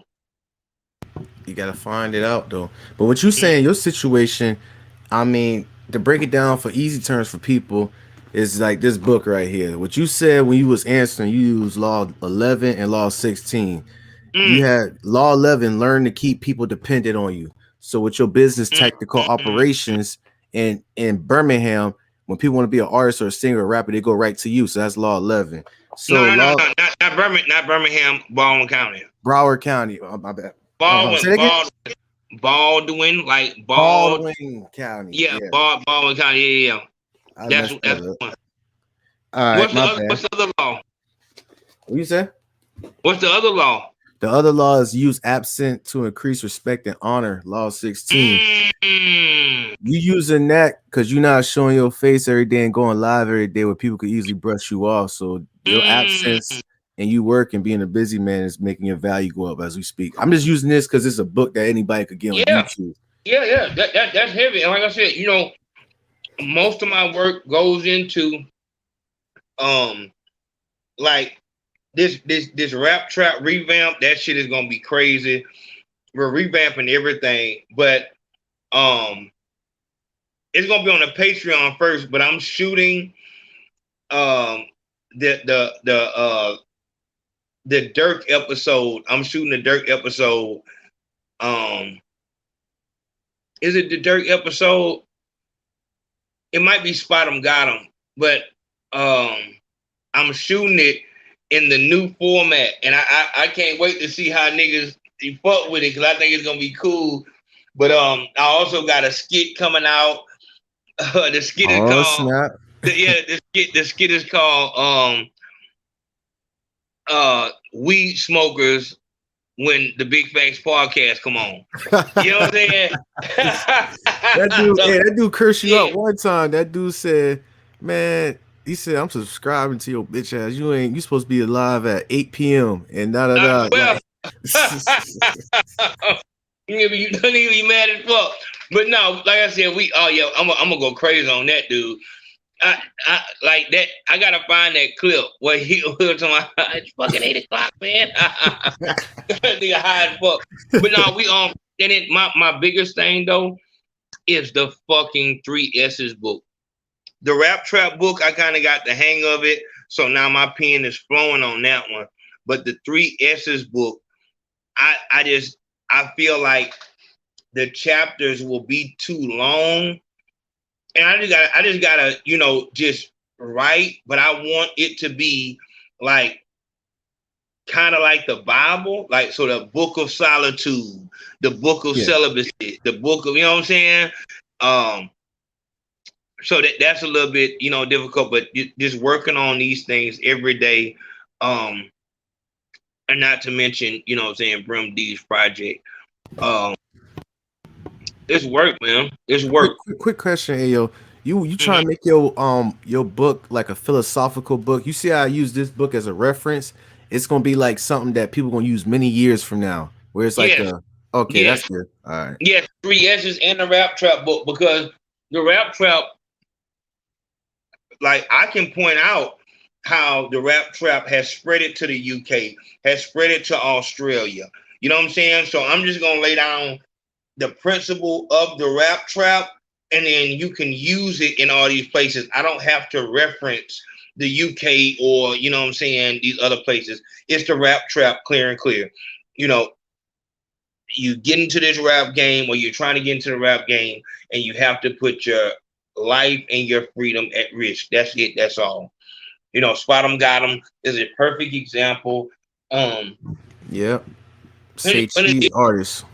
Yeah, Dirk is a perfect example. If you have a gun, you get arrested for firearm. If you don't have a gun, you get killed.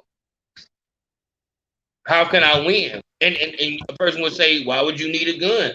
Well, in order to actually get people to listen to you, you have to have music that says that you're going to kill, that you're going to, you know what I'm saying? And you need to have active ops. So you have to have niggas that's actively trying to kill you.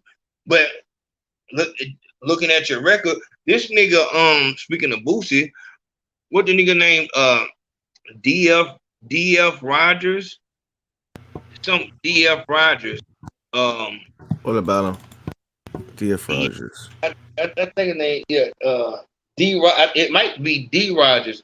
But the nigga got a song, the song that Boosie was in, the video that Boosie was in when that shit got shot up.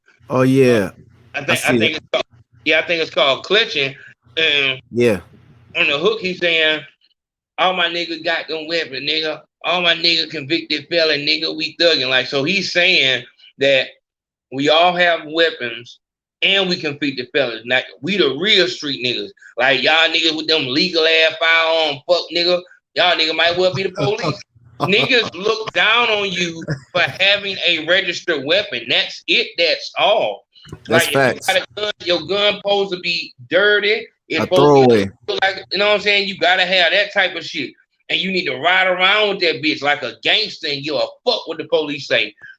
And that's the only shit that's gonna get you love in this culture. If you talking about, could you imagine a Chicago rapper telling you how to obey the speed limit and help people in your community?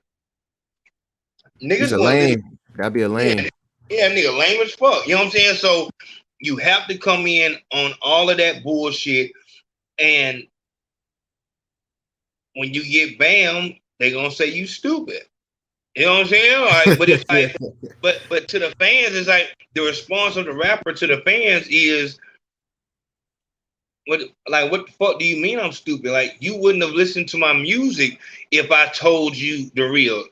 I referenced Slim Jesus in the Rap Trap book. What, Boom Gang? No, Slim Jesus, because Slim Jesus on Vlad, he said, "No, I don't live the shit. But if I rap my real life, nobody would listen to it." You know what I'm saying? So, you know, these are things that, you know, is true. And it's until we get that thing fixed, we're gonna have problems, because Glock 9 just got banned for PPP. For PPP. It might have been PPP. Glock 9. I was gonna do the Rap Trap shit with, but it's like, that is textbook Rap Trap. But check this out, Ayo, real quick. That was the same person that Say Cheese TV. Say Cheese TV artist says Spot 'em got him. He had Glock 9 and Glock 9 did something, and then they was beefing. And I remember on the internet, on Instagram, Glock 9 been pulling out the racks, and Say Cheese was like, I got land. I don't need to know. And now look at him now. But go ahead. There it is. And like, you know, with he, like I said, when Glock 9 signed to Cash Money, he's going to jail. It's over with for this nigga. With there not being, for one, with you signing the deal, it kills your buzz, especially to Cash Money, No Limit, or Bad Boy. It kills your buzz all the way. And so the only way that you'll be in the running is if you know, show big money and, you know, flex on niggas and have active ops. But the money shit gets real serious, because in order for you to buck on the ops like you need to, you need niggas, and niggas need money. If you don't have the fucking money, which Cash Money ain't giving, because they were saying that Glock 9 signed for fucking $3 million. You know what I'm saying? And we knew that wasn't right. He didn't get no $3 million in cash. So it's like, Rex. He trying to figure out how the fuck he gonna goddamn pay these niggas around him to protect them. And nigga had to do what he had to do. You know what I'm saying? And it's just, that's all it is. Like a Cash Money artist, you know what I'm saying, a B-list celebrity is out here doing fucking PPP scam. You know what I'm saying? To keep up a goddamn image. Like, but what else can you do? This is the trap part of it. Can Glock 9 go out there and get a job? You know what I'm saying? No. What is he supposed to do? The features ain't coming, and this is when you get the fucking Boosie shit. When niggas be going out here just doing a whole bunch of features and just killing your fucking brand. Everybody got the verse, and you selling these fucking verses. Man, Boosie is selling verses for fucking $1,500. Like, it's crazy. Like, you shouldn't be able to get on the song with Boosie. You know what I'm saying? Like, it kind of remind me of, like, you know, like, let's say if a girl who's fresh in OnlyFans, and then as time gets by, she start, you know, losing that value, and then instead of like for $3,000, now it's like $30 for 3 days. You know what I'm saying? Yeah, like that's what I think what happened with Boosie. That's what I think is going on. And like I said, that's why when you playing that game, when you in front of this camera, you playing a dangerous air game, and that's why it's so important to establish yourself somewhere else. So for me, it's, you know, the books, it's the music management and promotion, and it's the internet promotion. It's just always having something else going on, because you have a fucking time limit in front of this camera. That's period. And that's on period. Oh shit! I should do drop. Period. Period. You say you don't even like when they be saying period. I swear, period poo. Period poo. And they put their head. I told y'all niggas that shit sound like a bitch take a shit on her period. Period poo. But yeah, man. I fuck with that topic, and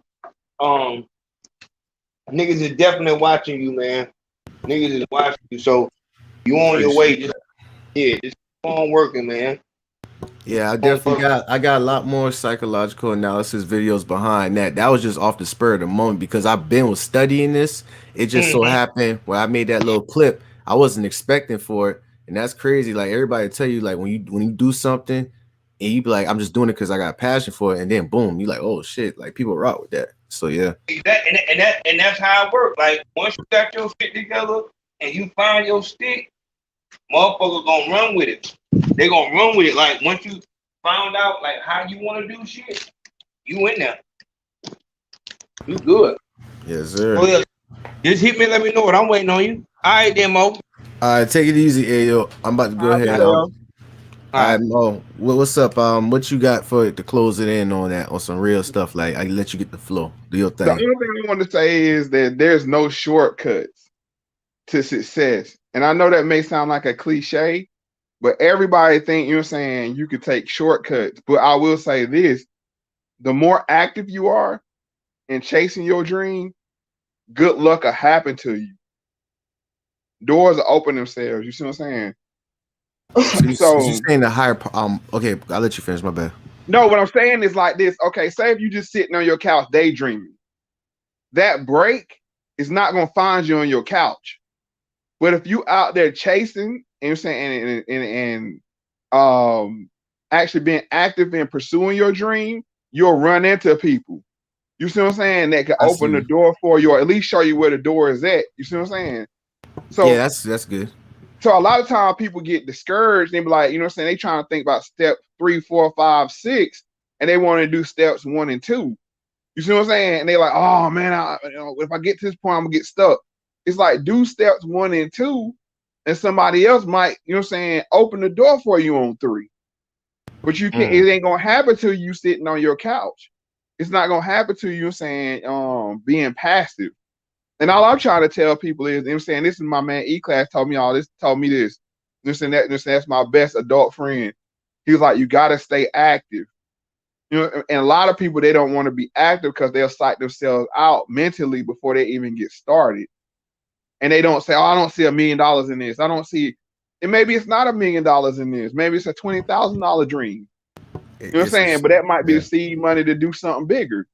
But like I said, a lot of times people just discourage themselves before they even get started. But at the same time, I just want to go back to the Adam 22 thing again. Is we have to start knowing our worth and negotiating better deals for ourselves. And that goes for relationships, that goes with our kids, that goes with everybody. You know what I'm saying? You have to know what your leverage is in a relationship. That way you can negotiate off of it. A lot of times people just be excited to be with a woman, be excited to be on a job, you know what I'm saying? And they don't want to pursue bigger things, or excited to be, they'll say, oh, I sell real estate. It's like, but do you really? You know what I'm saying? You know what I'm saying? You got a business card that say you sell real estate, but are you out here grinding? Do you hit, you know what I'm saying? Do you hit the streets every day from 8 o'clock to 8 o'clock? And even if you ain't got a job, are you looking for a job like that's your job? That's what my dad would always tell me. He said, if you ain't got no job, your job is to find a job. You know, so he was like, you need to be out the house at 8 o'clock every morning. Don't come back here to 5. Oh, see, that's you find a job. That's other ways right there. And dang, people saying you sound like Sinful to P. Nah, I ain't gonna do you like that. and a lot of trips said, do you do consultations? Bro, this is the consultation. You know what I mean? Anybody could put a question in the live. They could put a question on my live, your live, and I try to answer it to the best of my ability, or at least if I'm not knowledgeable on it, I'll point you into, you know, the direction of somebody that's knowledgeable on it. That's just I've been blessed, and I'm gonna say this. I've been blessed by the connections I was able to make, you know what I'm saying, and doing this. So I always try to bless other people because, you know, I always had to tell people, and I was just on his show last night, Star Report. They were saying that's my big homie. You know what I'm saying? He put me on. He ain't even know me from a can of paint, but he allowed me to use his platform, you know what I'm saying, to make a name for myself. And if I could do for that for anybody else, I will. Yeah. But at the same time, he didn't give it to me. He gave me the opportunity. I had to show up. You know what I'm saying? I had to do the work. I had, you know what I'm saying, I had to be prepared. I had to be professional. So it's the same thing with anybody else. When somebody opens that door for you or gives you an opportunity, you got to come in that door, you know what I'm saying, red gun blazing, ready to roll. You did that with Star, and I heard that shout out for you on Joe Rogan podcast. We ain't gonna slip past that now. Yeah, Adam Curry did get I don't even try like. Go ahead. You know how I am, girl. You know what I'm saying? I don't even like try to. I gotta put it out there, man. Fuck that, man. Hey, this dude done got connects, but he worked. That was all for what he's saying is he put himself out there. You know, like how you said, going there guns blazing. I made myself value adding to those people. Okay. You see what I'm saying? I use what skills I had to be value adding to the people I work with, and coming in, they were like, you know, it wasn't like I wasn't a charity case. It's like, oh, okay, this person adds value to what I'm trying to do, so let me get a value back to them.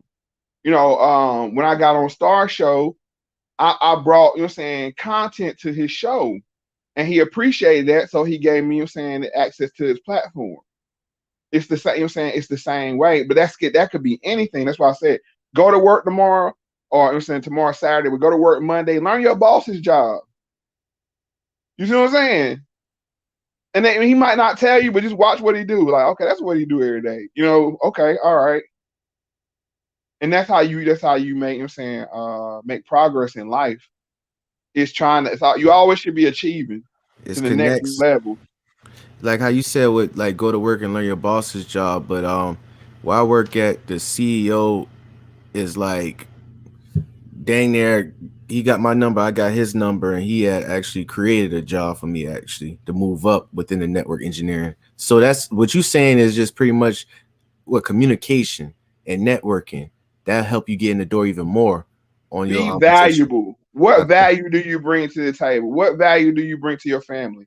What value do you bring to your woman? You see what I'm saying? You don't want somebody just having you around like, oh well, we got years together. It's like, nah, you know what I'm saying? Like, he bring this to the table and this and this and this. And if he ain't in my life in the same way, you know what I'm saying, your woman, she should be doing the same thing. You know what I'm saying? She bring this, this, and this to the table. So it's just like you should always be valuable to the people around you. And surround yourself with valuable people. I like that. Y'all, if y'all don't know, this is Moe Factz, Facts with the Facts. Definitely gonna drop his YouTube channel. Oh, I got his name tagged in his title. Same thing with the Big Facts podcast.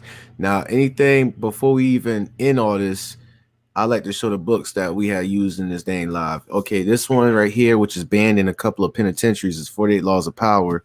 You know, what AOU's Law 11 and Law, what was it, 16, I believe. And this is the book I used to do the nonverbal cues on Adam from No Jumper podcast. This is by Dr. Paul Ekman, Nonverbal Messages Cracking the Code. You get what I'm saying? This is the guy who created that. Okay. All right. And shouts out to my guy, Battle Don, with the book right here.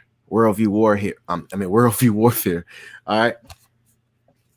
And one more is the book that you recommended, 7 Habits of Highly Effective People. Y'all ain't got to read this. Y'all can actually go on YouTube, except for my brother on Battle Don book.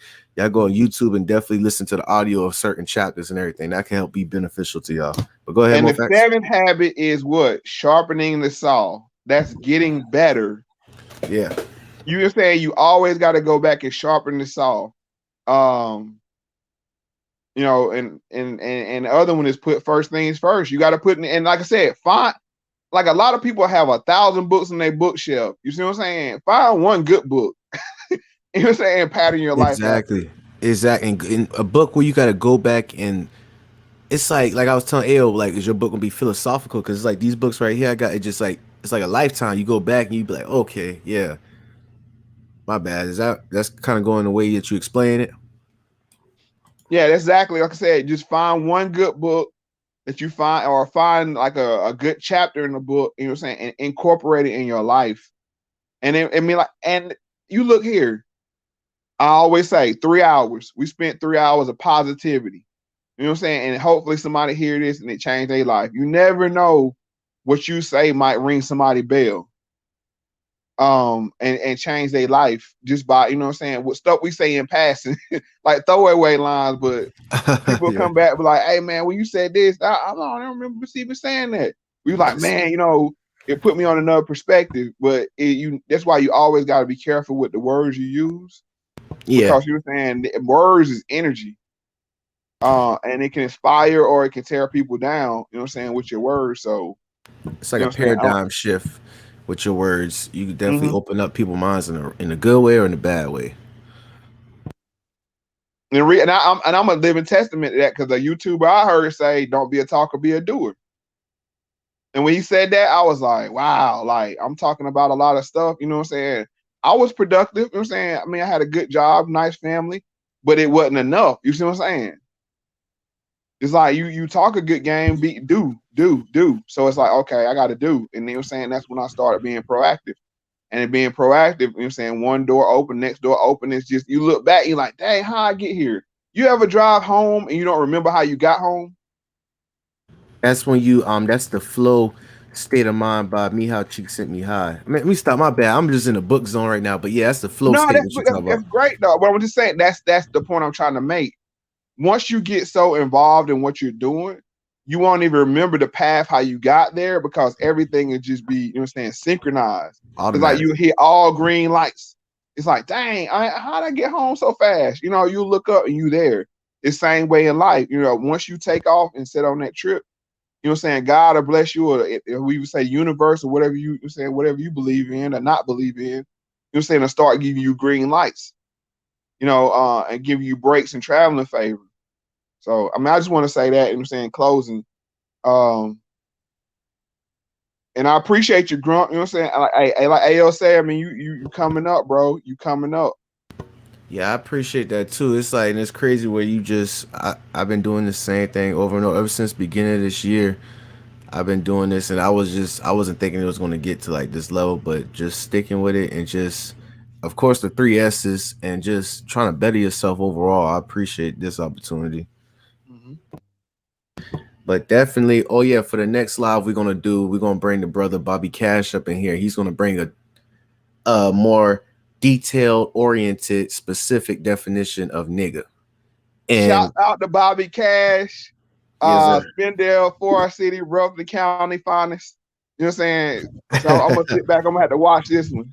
Yeah, definitely. So that's gonna be on the next live, and I'm about to definitely have this timestamp up before like we even get to that next live. But Bobby Cash, he definitely gonna have his own talk with that, because it's definitely bringing a lot of curiosity and people want to know, and he's gonna go into the roots of it. Well, I'm gonna sit back. I'm gonna fall back and watch that. Well, I'm definitely gonna be in the chat posting. You know what I'm saying? I might pop back through, but you know what I'm saying? Like I said, Grunt, I appreciate it always. You know what I'm saying? You provide your platform for people to get on here. You know what I'm saying? Have great conversation. And that's how it should be. You know, we had 3 black men, and it was no conflict. 4 black men, you know what I'm saying, with no conflict. And that's how I'm saying this is the new face of, you know what I'm saying, of our people. Hold on, my bad.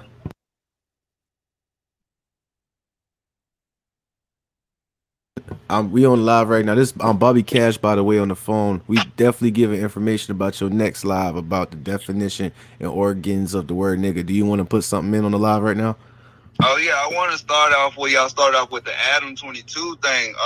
When we let people feel like they comfortable amongst us, that's when they feel like they got their nigga pass already, you know what I'm saying, fully stamped and all that shit. The problem with that is they're not trying to contribute to the harmonization or the endearment of it. They're trying to get in to fit into where they can say, I got my set of niggas already.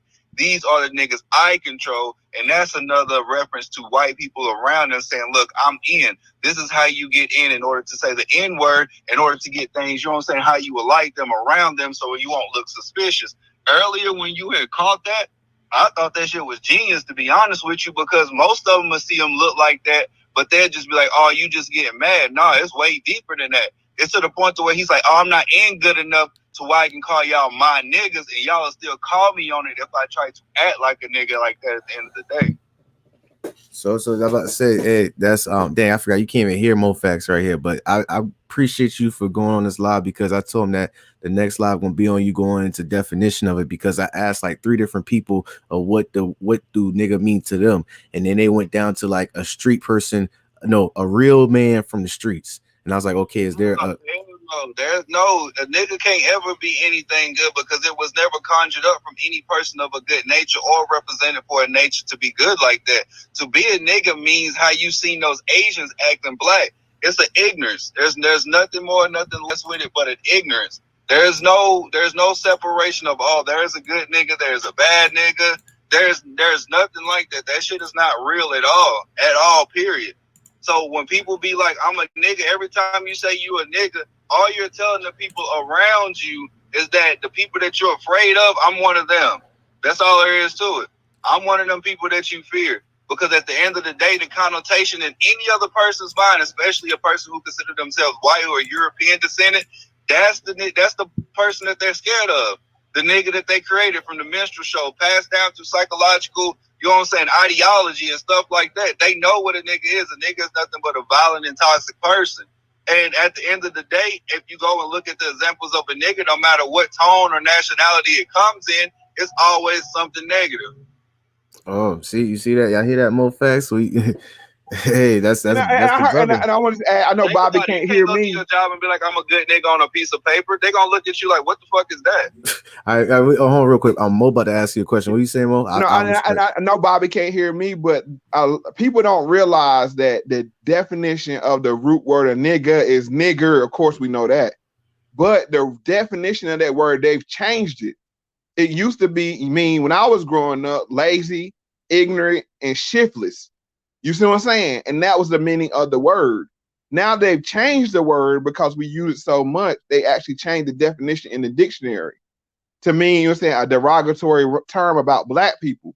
But if that's the case, then why do you have sand niggas? Why do you have, you know what I'm saying, like, do you have every brand of nigga it is? You see what I'm saying?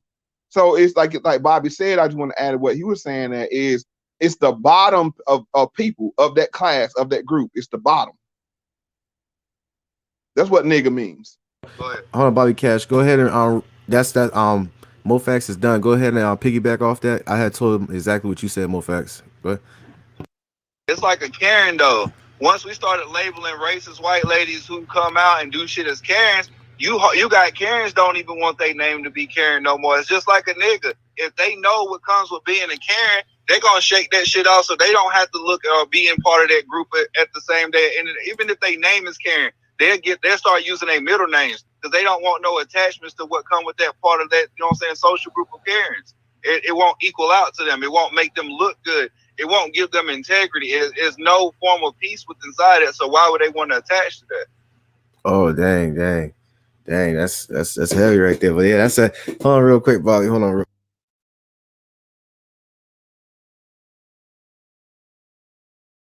That's good. All right, bet, bro. All right, so yeah, that was just a sneak preview of Bobby Cash right there. I told him to give him a call back, but what you think about that, Moe Factz? Y'all pretty much aligned in the same ideology of it. That Karen example was perfect. How you can take a term and retitle it and you know what I'm saying, and load it up to mean something totally different than it was originally meant for.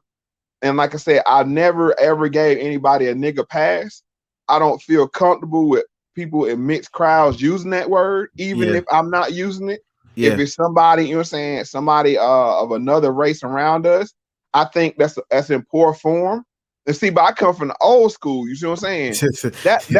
That's why that was our word. We use this word when ain't nobody else around looking and listening. You see what I'm saying? Yeah. And you didn't say it, like, you didn't punctuate sentences with it. You know what I'm saying? Like, all the nigga this, nigga that, nigga that. What you brought it up, you were saying it was like using a cuss word to say, you know what? I want to say grump my nigga. You see what I'm saying? That meant something. That was like that was my, you know what I'm saying, that's my homie. You see what I'm saying? Like true blue homie. But now they just throw the word around so easily, And honestly, I think rap just started using it because it's rhyme and make rhyming easier. To be honest with you. Bigger, jigger, nigga, hitter. Right. You know what I'm saying? Like if you mix a couple syllables, you know what I'm saying? You throw a nigga in there. And it's like, okay, cool. You know what I'm saying? Now there you have it. There's so many damn subliminal messages, and if y'all know, Moe Factz is the expert when it comes to psychotherapy and when it comes to the origins of stuff. Like when you said, I'm gonna put an example for y'all. Moe Factz. Moe Factz did a podcast about DJ Screw and Lean from Texas and how it originated, and then he said that at the time NyQuil had changed their color to purple and call it NyQuil Z. Remember that? Z-Quil. It was called Z-Quil, and it was only meant to put you to sleep. It wasn't meant for anything, no cold, no sinuses, you know, all the stuff NyQuil meant for. What they did was they understood the culture and they said, how can we market a product that we have, which NyQuil naturally puts you to sleep? They took the cold medicine out of it and left the sleeping aid in there, turned it purple, called it Z-Quil, at the same time when Lean was making his big push. Exactly. So they was doing that. Oh, damn, I dropped my ball. They was doing that to compensate off of that, right? Because that was a trend. Everything was purple. They understand. Man, it's a $1 billion trillion industry selling to black people. They understand. You know what I'm saying? They said, so if you can't find no Lean, come get your Z-Quil. And a lot of kids like, man, I can't get no Lean, but I want to look like I'm drinking Lean, so let me go get some of the Z-Quil. And they changed the color to purple because it was blue, right? One time it used to be green and red, I believe. Okay, and you know what I'm saying? But see, Z-Quil, hold on, I gotta make this clear. Z-Quil was a whole nother product they manufactured meant as a sleep aid. Okay, only. It wasn't meant to treat colds or sinuses or none of that, sneezing. It was meant to put you to sleep only, and they colored it purple. Exactly, and that's why this right here, what we talking about is how deep and how passionate Moe Factz is with his research and bringing up the organs and bringing up how the public opinion and the public paradigm shifted. He tapped in and did his homework and went into, because I didn't even know nothing about it until I heard that podcast. I didn't know that they manufactured a specific sleep aid thing called Z-Quil because it was hype off of Lean, purple drink, dirty Sprite. What? And as Ayo was saying, how the rap trap has went global. That Lean phenomenon went global. You could pull it up now. All the Lean addicts that was going on in Africa at the time. You know what I'm saying? Exactly. Africa was ravaged by the Lean. It was a different brand. But you know what I'm saying? But nonetheless, that goes to show you how much influence we have as a people and that's why you have people like Adam 22 come in. They're like, we always got to have people in. What they call them is Negro whispers. You know what I'm saying? They come in and they like, okay, you understand the psychology of the Negro. It's like, okay, so, you know, what we're going to do is we're going to put you here so we can make sure you steer, you know what I'm saying, the message and make sure they don't get the, you know what I'm saying, thinking too much. Exactly. And what you saying, Moe Factz is saying he got Negro whispers because they know. Remember my interview I did with the Indian brother? He was all the way from India, and I told him, what is the most influential country when it comes to media? He said America. And he said let's add on to that. So who's the most influential people in the most influential country? He had said us. He specifically went down. XXXTentacion was what inspired him to make beats and how he had got that placement with Rod Wave, Rags to Riches. And I actually said that on Star Show last night, and people got frustrated with me because I said people look to the American Negro, you know what I'm saying, to lead black people across the world, and not only black people across the world, but all people across the world. He said it. I mean, not Turbo Young Muskie. It was a Rags to Riches. Y'all know that song, Rags to Riches, with Lil Baby on the remix. That beat was made by the Indian brother who came on this live like last week, and he had told what inspired him. He was listening to Indian music. He played the Indian instruments and all that. He didn't know nothing about American, you know, rap culture until XXXTentacion came out. That's how much influence that influenced him to dang make beats and try to get it to Rod Wave and all that. But go ahead, my bad, Moe Factz. No, I mean, you look at a company like TikTok. TikTok, you know what I'm saying, hip hop made TikTok. These little trap songs, you know what I'm saying, these dances that we create, we come up with, you know what I'm saying, and they take, and it's like, okay, they make the little catchy little dances to them. But it's all fueled by us. But if you remember on the last episode, they've been doing it since the 1920s with jazz. You know what I'm saying? We influenced all of that. You know what I'm saying? Exactly. So they always got it. see, I'm gonna say this, and I'm gonna let you get Bobby on here. Well, I want to make it clear for people that's listening. The American Negro is a very special group of people because what they realize is they can't allow us to leave because of all the influence we generate for the American company. America's a company. It's not a country. It's a corporation. So they said, you know, in a corporation, you had to have front people. You got to have front men, spokespersons. We are that spokesperson. So they say, okay, notice they won't let us leave. If Negroes in mass wanted to leave America, they would shut down every airport in this country. It's a stock. You can't have no stock leaving the stock market like that.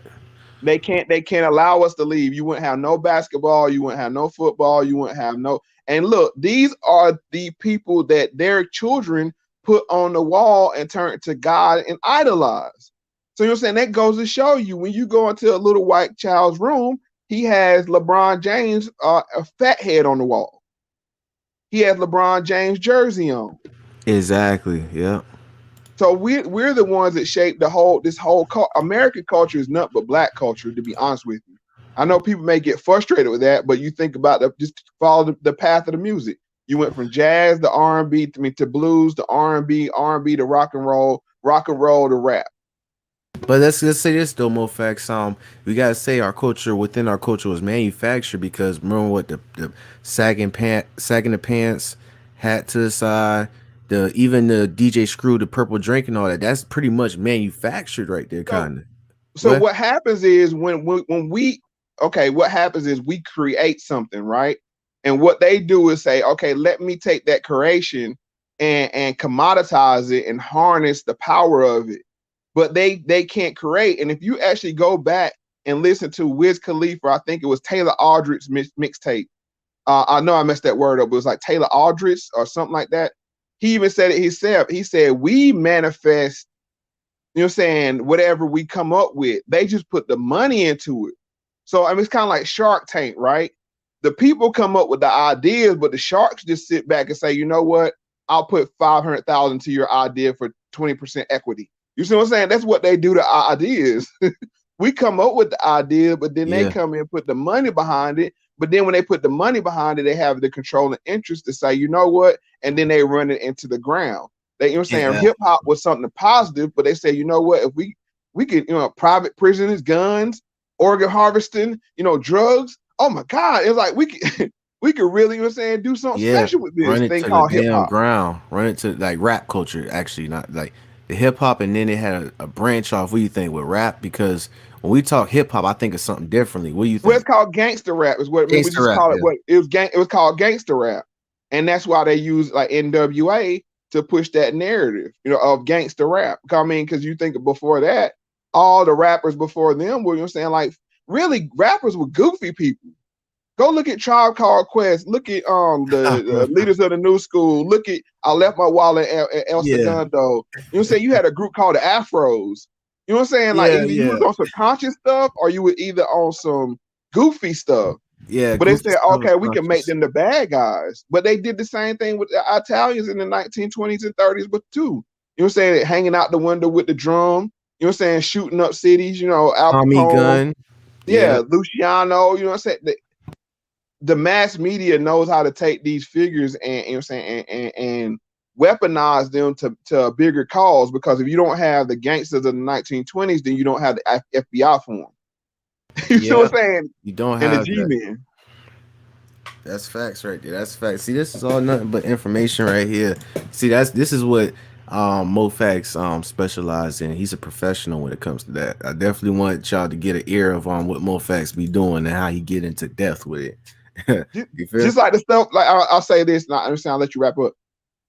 Just like how we talk about the TikTok girls, the thought girls now, they had the same thing in 1920 called flappers. The same exact thing. Flappers. I ain't know nothing about go to my Instagram. Go to my Instagram and pull up that post. Go to my Instagram and look how they was getting down in the 1920s. Oh shit, I remember that. Hold on, let me go ahead. I don't remember it, but I remember you posting something like it, and I kind of know. And you said Oh, that's what you was trying to relate to. Yeah, See that? Instagram. Hold on, give me a second. It Yeah, you says fine. right there, Instagram flapper woman, Sierra 1920s. Right there. Look how they were getting down. Hey, y'all see it Tell right me there. tell me there ain't some OnlyFans TikTok stuff right there. Yeah, so what's the main perspective you trying to get here with that? You What ain't I'm just trying saying is history repeats itself. I mean, because they okay. want history to repeat itself, because they understand if they can control history and control the way things move, then they can. It's like, okay, if this worked in the 1920s, we correct the same environment. You're saying the same thing will happen. It's just like how they bring fashion back, right? Like how the fanny pack came back, or bell bottoms, or all these things. Yeah. Like, okay, they've been gone long enough where we can bring them back and it'll seem new. Like, okay, oh, I see what you're talking about. Damn. Well, history repeats itself. It's just in different aspects. That's what you're saying. Yeah, look at him. They got the little, she laying down. You're saying he got 3 women, got the little feather tickler, everything. They about to get it popping. Hey, this is Moe Factz, ladies and gentlemen. And look, that could be Adam 22 right there with all his little porn stars around him. Let's keep it a buck. Let's keep it 1,000. All right. Adam, see, that's what I think what it has with Adam. It's like he has a problem where it's like not no split, but now he's in the right time where he could definitely mix the porn with the No Jumper podcast, you know, bring the thought girls and everything, because that's a trend now. But at one time, it was a hard point for him to put a split to it, because actually, I remember academics was getting on by it. Talk about, you be better off as being a porn star. Like, it's crazy. But yeah, that's pretty much it right there, though. Appreciate y'all for spending your time up on here, and I definitely appreciate you, Moe Factz, for hanging up in there, man. And I ain't get to say this to you, but happy belated birthday to you, bro. You know what I'm saying? Keep grinding. Stop deleting my comments. And I appreciate it. Speaking of that, so everybody, if y'all comment in the live, no, not in the live, if y'all comment on the videos, please double check it, because YouTube, I don't know if it's like a keyword search engine or something, but they're finding some way to, like, you type it a certain way, they're going to delete it. That's why y'all see me type porn. For instance, I type porn like this. If I was on somebody's page, I'll type porn like that. I put like a little 0 in front of it like that. You know what I'm saying? Or when I say sex, I type it like this.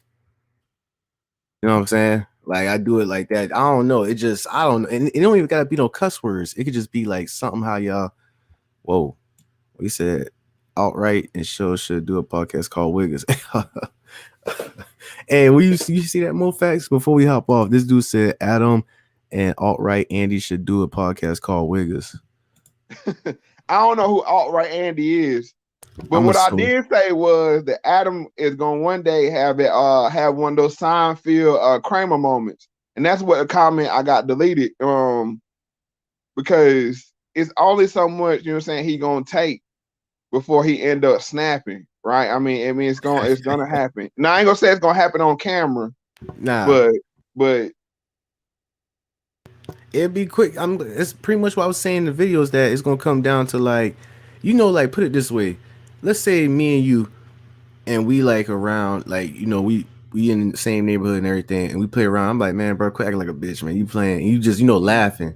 Like, you know, you miss a shot, we playing basketball. Like, man, come on, that's that bitch stuff. And you laughing. But when we around a group of girls, or if we, like, you know, at a gas station, there's other people around, I'm like, man, see, that's that bitch shit you doing. And you just snap right there. It just, I feel that's the same thing with AD and Adam 22. It's like AD, he just don't know when to know his limit and not say stuff like that. Like, you could just obviously carry, like, when you have a relationship with people, you gotta have the same relationship. Just like with me and you, Grump, we talk the same way off camera that we do on camera. You know what I'm saying? We carry it with the same way. The problem is people play with people, you know what I'm saying, when they're alone, like with saying the N-word, or, you know what I'm saying, with couples, they might say slick stuff, but then when they get in front of company, it'll slip out, and then they get pissed off and get embarrassed. You see what I'm saying? Or people think they have the license to use those words as well. You see what I'm saying? So I just think, you're saying, when you have relationships, you got to carry it the same way all the way around. That way it don't get misconstrued. Exactly. I'm glad that's the perfect way to put it down like that. perfect way. Don't get it misconstrued like that. Well, we done here, y'all, man. I'm definitely gonna wrap it up, and I know I got timestamp to do later on, but stay tuned, y'all, because y'all know on the weekends we go ham on the lives, man. I appreciate y'all. All right, y'all have a good one. And as I always say, pay attention to everything, and the truth will reveal itself. That's facts. That's facts. Moe Factz.